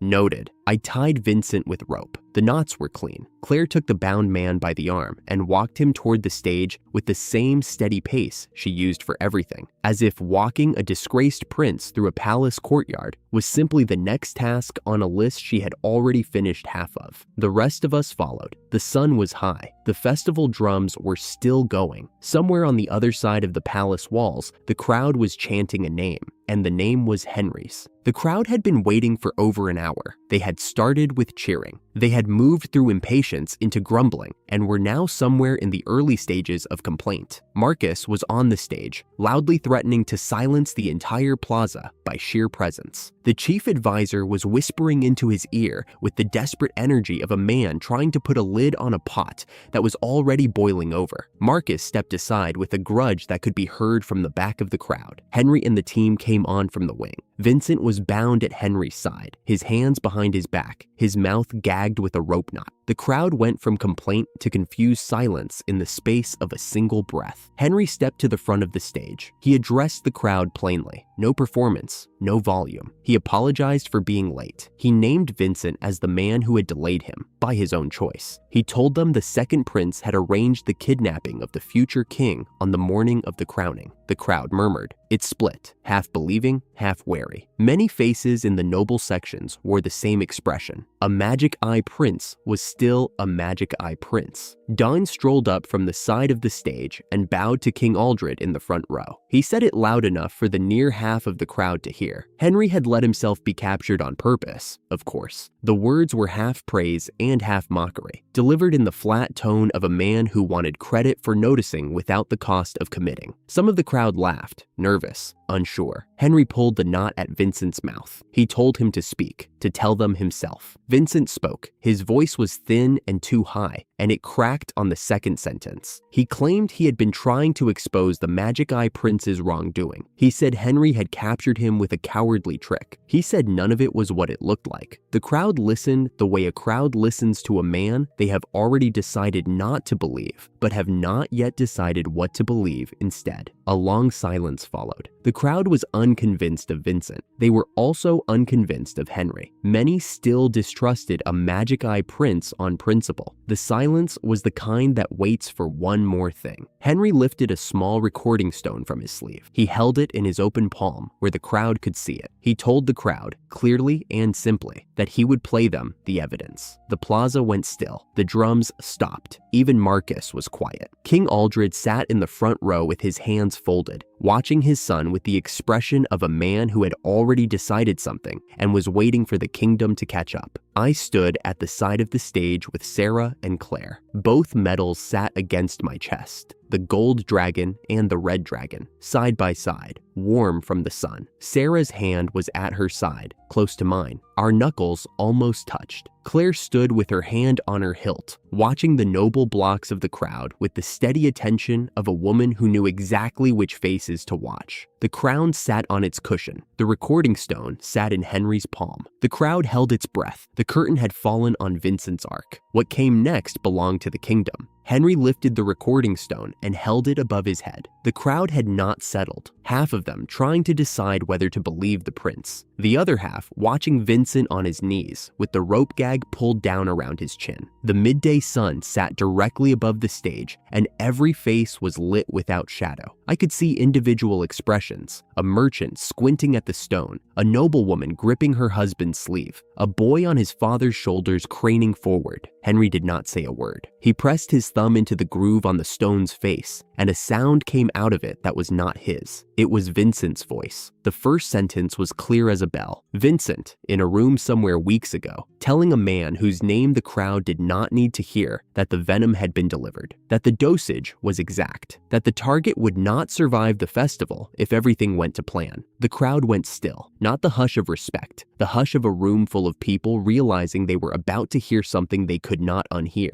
The second sentence was worse. Vincent laughing. The laugh I had heard through the collar feed, that short, clipped sound that turned up at the end, like a question he had already answered for himself. He was explaining, in his own voice, that once the throne was secured, the remaining loose threads would be cut. The Ringvelds, the Magic Eye Boy, the Sword Saint, if she continued to be difficult. A woman in the front row covered her mouth with both hands. The third sentence named the disposal, not a plan, a dismissal. Vincent's voice, bored and flat, telling the room that the bodies could be handled by the Southern contacts and that no one in the capital would ask questions because no one in the capital ever did. The recording played for what felt like an age. Every word was Vincent's. The crowd did not move. They stood in the midday sun with confetti still caught in their hair, and they listened to the prince they had been told was the safe candidate describe the murder of their future king as if it were a shipping order. I watched their faces. The noblewoman let go of her husband's sleeve. The merchant went pale. An old man near the left aisle sat down on the cobblestones as if his legs had simply decided they were finished. And Vincent sat in his ropes and listened to his own voice fill the plaza. I think he was trying to calculate whether there was a version of this he could still explain. There was not. When the stone went silent, the plaza held its breath for 3 full seconds. 3 seconds where the only sound was the wind in the banners and the distant cry of a bird somewhere above the rooftops. I could feel the silence pressing against my eardrums, the way water presses against a dam. The crowd was not quiet because they were uncertain anymore. They were quiet because they were deciding what to do with the weight of what they had just heard. and the deciding was happening inside 2,000 chests at the same time. Then the roar came. It started at the back, a single voice, then 10, then 100, then the entire plaza. Not a cheer. Something between outrage and relief, as if they had been carrying a suspicion for weeks, and someone had finally given them permission to put it down.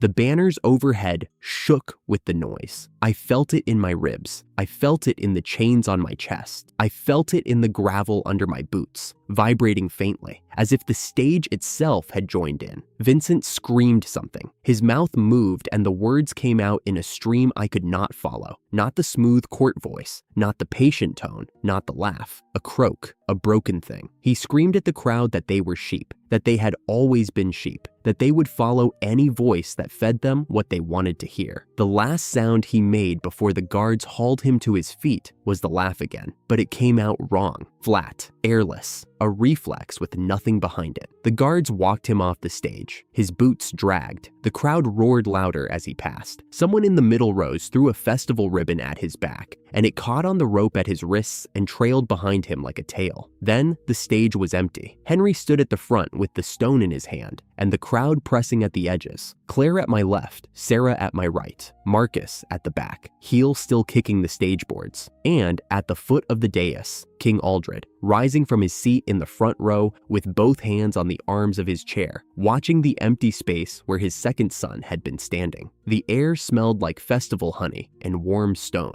The banners were still snapping against their poles. The stalls were still open. The same vendors were still selling the same candied apples to the same children in the same white shirts. Everything around the stage was exactly the same as it had been 5 minutes ago, and yet nothing was the same. The truth had emptied the stage of the man who thought he owned it. It had done the work with his own voice, in his own words, in front of the people he had been planning to rule. There was no appeal. There was no second version of the story. There was only the recording and the silence that followed it, and the roar that followed the silence. The crown was still on its cushion. Nobody had touched it. Aldred climbed the stage. He did not rush. He climbed the 3 steps to the platform the way a man puts down a book he has been reading for a very long time, slowly, in no hurry to reach the period. The crowd watched him. The roar had died. In its place was something quieter, an attention so complete it had weight. I could feel it on my shoulders. Aldred walked to the center of the stage. He looked at the crown on the cushion. He did not touch it. He turned to the crowd. His voice carried without effort. The plaza was built for a king's voice, and he had spent decades learning how to fill it. He told the crowd that today they would not crown his chosen heir alone. He paused. He looked across the stage, past Henry, past Claire and Marcus, past Sarah. His eyes found me at the side, and they stayed. "Adrian," he said, "come forward." I stepped away from Sarah's elbow and walked toward the king. The metal shifted against my shirt with each step. The crowd was silent. I knelt. The gravel bit into my knees. The sun was warm on the back of my neck. I could feel the heat of it on the gold chain against my chest, on the medals that sat over my heart, on the fabric of a shirt that had been given to me by a duke's household staff the week I arrived in the capital with nothing. This was the entire capital watching. 2,000 people who had just heard the recording and turned their heads to the young man walking across the gravel in a coat he had not owned 3 months ago. I thought about the library, not the darkness of it, not the bread and water. I thought about the books, the old military treatises, the court records, the weekly newspapers that arrived on the tray and told me, one paragraph at a time, that there was a kingdom beyond the locked door. The kingdom was here. I was kneeling in it. Aldred spoke to the crowd. He named me, he named Sarah, he named Claire, he named Henry. He said, and I heard every word as if it were being pressed into the back of my skull, that these 4, with the magic eye and the petrification eye and the sword saint's blade and the prince's truth, had held this kingdom together through a season that should have torn it apart. Then he said the sentence I was not ready for. He said I had not done it for a throne. He said I had done it for a promise to my mother. The crowd murmured. 2,000 people breathing in at the same time. Aldred's hand came down on my shoulder, heavy, warm, steady. The hand of a man who had carried a kingdom for 30 years and was about to put it down. He told the crowd I had his thanks. He told them I had the throne's thanks. He said both sentences the way a man says something he has been composing in his head for weeks and has finally found the room to say it in. I closed my eyes. My mother's voice was there, just the sentence. the one she had spoken to me in a room that no longer existed. I had carried it from the doorway to the Capitol gate, from the festival street to the Duke's table, from the throne room to the empty lot, from the border to this stage. I had carried it like a coin I could not spend and did not want to.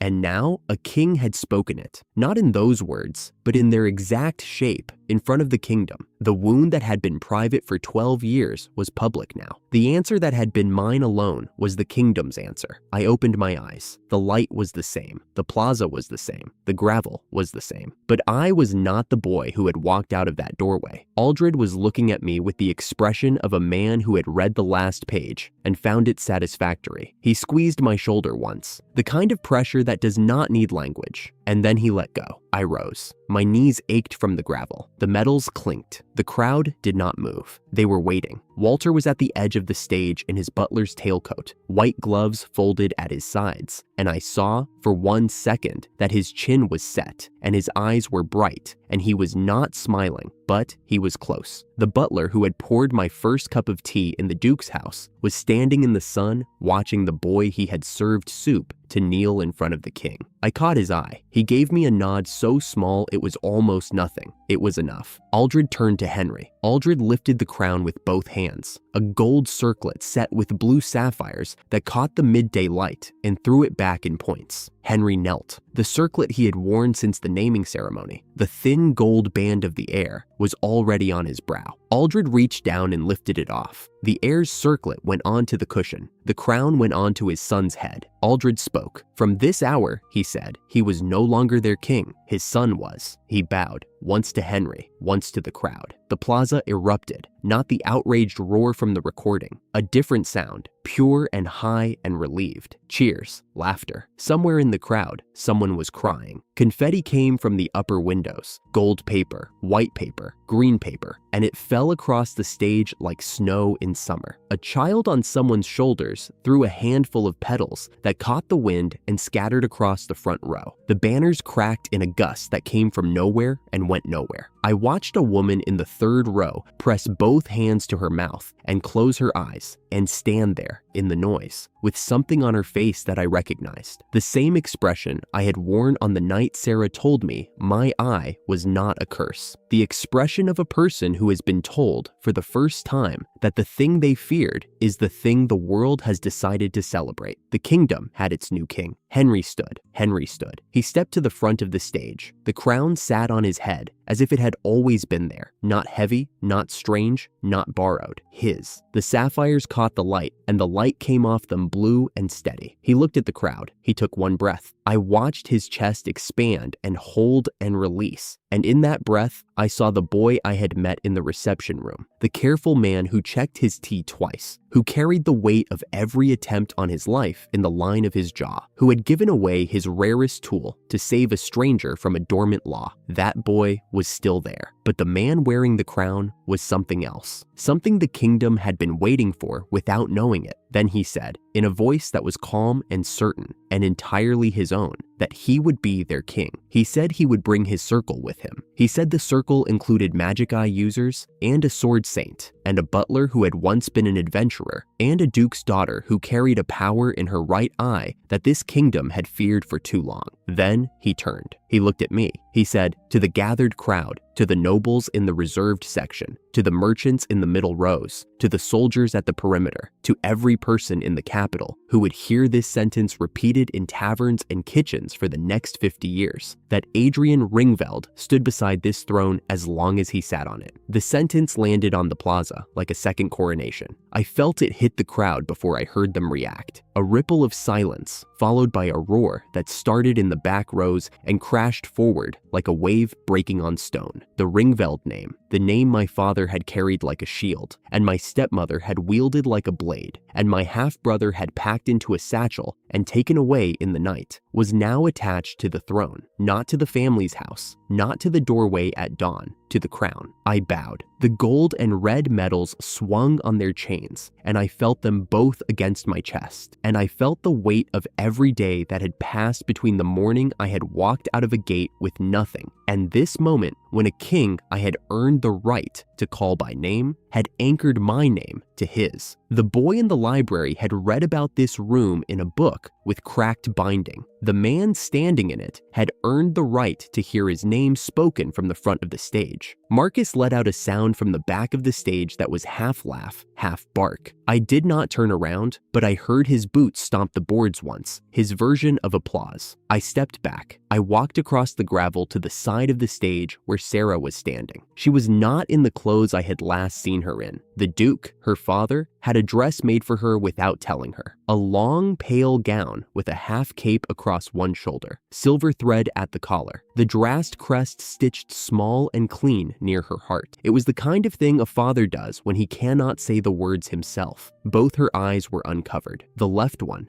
green, bright, the one the world had always been allowed to see, and the right one, the petrification eye, amber gold, open in the daylight for the first time at a public event. The faint concentric rings turned slowly in the iris, catching the midday light, visible to anyone in the front rows who looked closely. She was not hiding it. She was not turning her face. She was standing in the sun with both eyes open, and the kingdom behind her, and the man she had walked beside for 3 months at her elbow. I thought about the night in the carriage when she had told me what her eye was, the terror in her voice, the hand that had drifted to cover the sealed eye the way it always had. The woman standing in front of me now had walked a longer road than mine in some ways. She had been carrying the weapon that killed her mother inside her own face, and she had learned to use it to save someone. And she was standing here with both eyes open because a boy on a festival street had told her the eyes were beautiful. I stopped at her side. Claire was behind her, silver white hair bright in the sun, hands clasped at her belt, her face still and glad. Walter was at Sarah's other elbow. Marcus was behind all of us, arms crossed, grinning the grin of a man who had punched an empire and was now watching a crown. I looked at Sarah. She looked at me.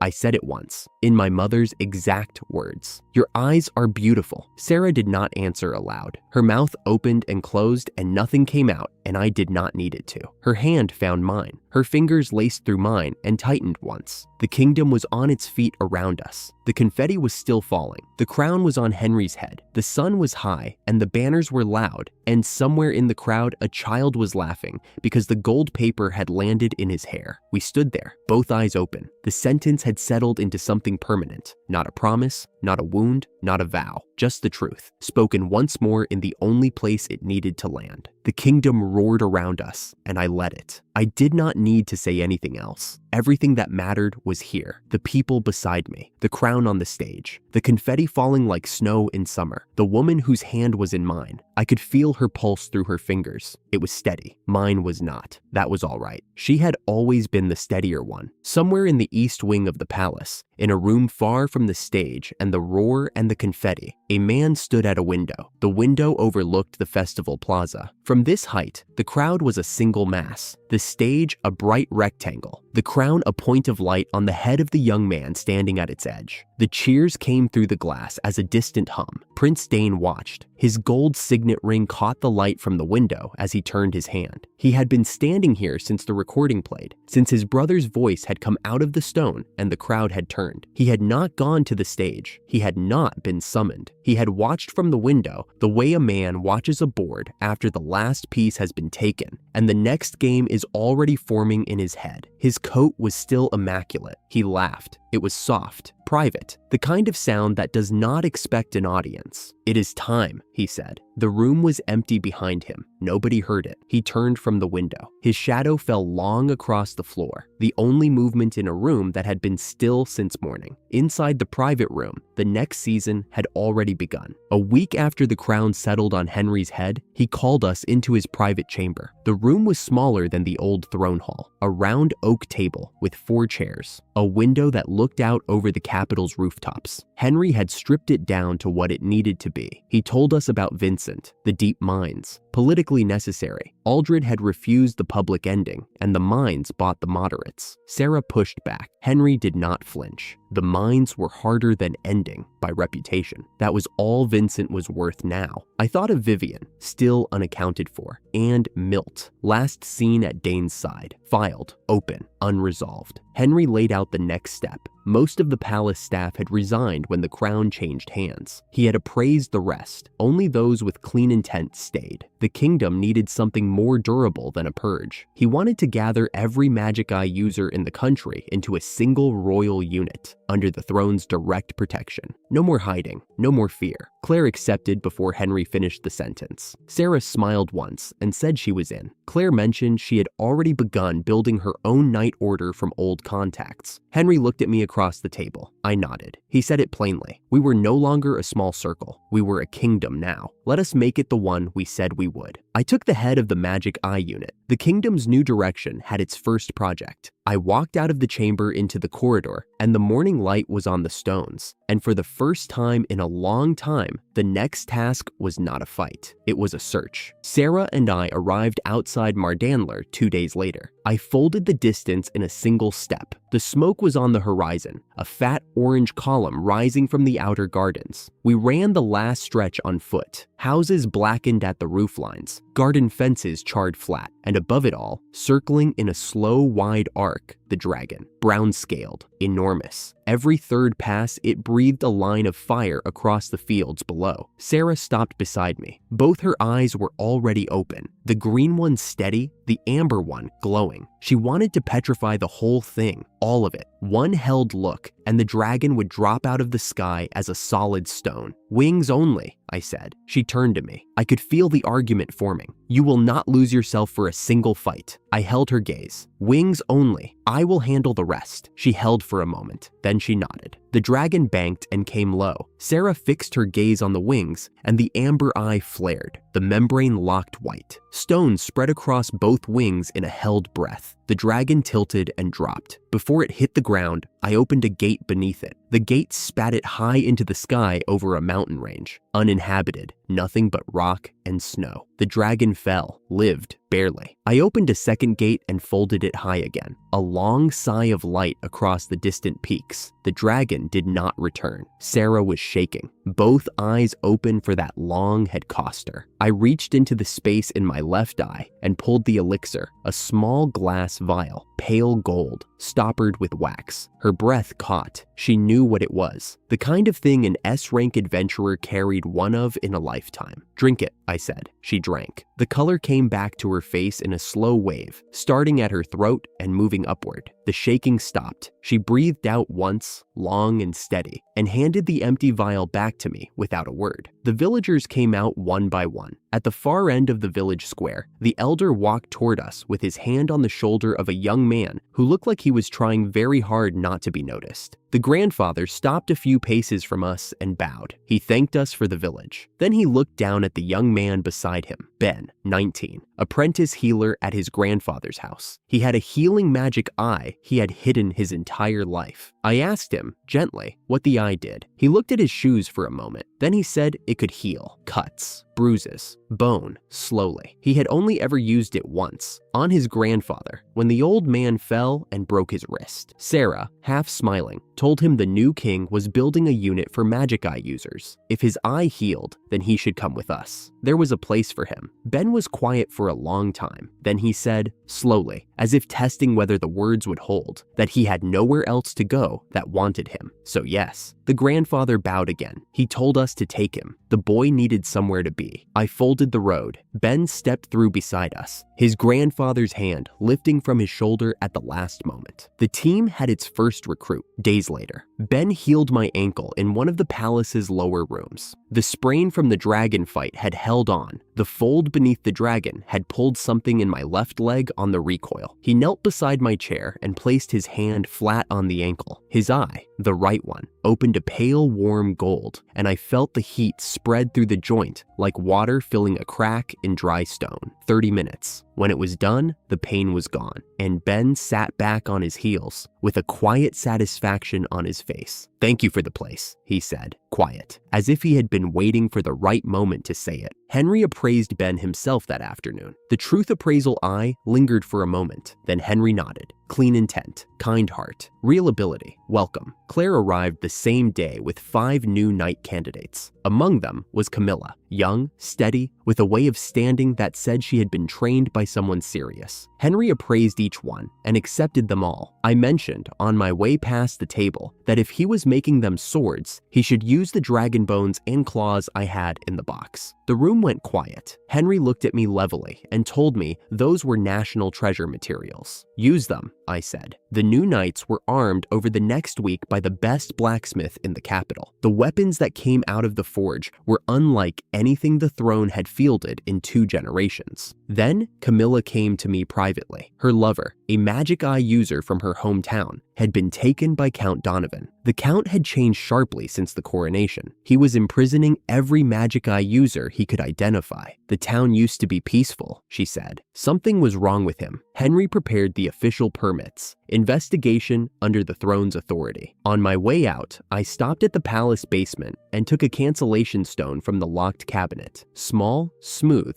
cool in my palm, capable of breaking through a magic nullification field. I put it in my pocket. The streets were wrong. Shops closed in the middle of the day. A broken market stall tipped on its side. 3 disputes in the first 2 blocks. A thief running with a bolt of cloth. 2 men arguing over a dead contract. A woman chasing a boy who had snatched her purse. Sarah petrified the legs of 2 thieves before they made it around the corner. The third ran. Camilla said nothing until we reached the Count's house, locked tight. Guards at every entrance. Inside, Donovan was openly hostile. I presented Henry's letter. He read it. Then he tore it in half and let the pieces fall to the floor. I told him, calmly, that I had another. I produced the letter from King Aldred, written years ago, an old debt the abdicated king had kept in the palace records. The Count could not defy it. His hands went flat on the table and he sat down. His voice was wrong, slurred. His body moved a half beat behind his words, as if the signal between his mind and his limbs was traveling through something thick. He said he was removing magic eye users from his territory because they were dangerous. Then he stood suddenly and announced he would seize Sarah and Camilla himself. I folded the road and sent both women to safety in a single step. Then I let the guards bind me. They took me down the stairs. The dungeon was built to suppress. The nullification field pressed against my eye like a hand held flat over a flame. Not painful, but heavy. My abilities went quiet the moment I crossed the threshold. The captives were there. 6 magic eye users, men and women of various ages, confined for weeks. The field had suppressed every one of their abilities. They had no way out. I pulled the cancellation stone from my pocket. The nullification died like a candle blown out. I opened a gate to the palace courtyard. The first captive stared at it, then stepped through. The rest followed. 3 minutes. Empty. I walked up the stairs. Donovan was waiting at the top, sword drawn. The right eye had a dark, oily gleam that did not belong to any natural magic eye. He lunged. His body moved out of step with itself, the sword arm arriving a fraction before the rest of him. His right eye flared and a poor imitation of teleportation flickered around him. He blinked across a short distance, reappeared off-center, swung again. I caught the blade with a compressed space barrier. The steel stopped dead. I told him the thing in his eye was a forged magic crystal, not a true eye. It was warping his mind. His voice came out broken. It is mine. I stepped in and looped the magic-suppressing rope around his wrists. The flicker of the false eye died. Donovan sagged. I folded the road. The palace courtyard materialized around us. In Henry's chamber, the crystal was removed and examined. A small dark stone that sat on the table between us like something dead. Henry's truth appraisal settled on it. Black market work, mass-produced, supplied from somewhere central. He traced the Count's correspondence. A coded shipping record, a supplier's mark, a signature. The signature was Dane. The 4 of us sat in silence for a long moment. The lamplight flickered once. Henry spoke first. Quiet. It was Dane, and Milt was with him. The forged crystals were being supplied across the kingdom. They did not know how many. Then that is the next arc, I said. Sarah, dry. Of course it is Dane, Claire. We are ready. Henry, quiet. Tomorrow. The chamber was still. Outside the window, the palace gardens were filling with the last light of the day. I walked out into the gardens. The rescued were there, sitting on the stone benches, standing in small groups on the lawn, some of them still blinking at the open sky. The new knights walked among them. Ben was kneeling beside one of the older captives, his healing eye open and warm. Walter stood at the edge of the path with his hands clasped behind his back. He nodded once when I passed. Enough. Sarah found my hand. We walked to the far end of the gardens where the path curved past the orphanage hall. Through the tall window, I could see Clara at a low table with the children around her, letters scratched on a chalkboard behind her head. And past Clara, through the hall's back window, the world tree sapling, still inside my barrier, still green, still growing in the small garden where I had sealed it all those months ago. The kingdom was moving toward what my mother had asked of me. The people behind me on the lawn were the proof. The sapling in the window was the promise. The next storm was named. Dane was out there. Milt was with him. The forged crystals were spreading through a kingdom that had only just started learning how to be kind. But that was the next arc. This one was done. I stood in the garden with Sarah's hand in mine and let the evening hold.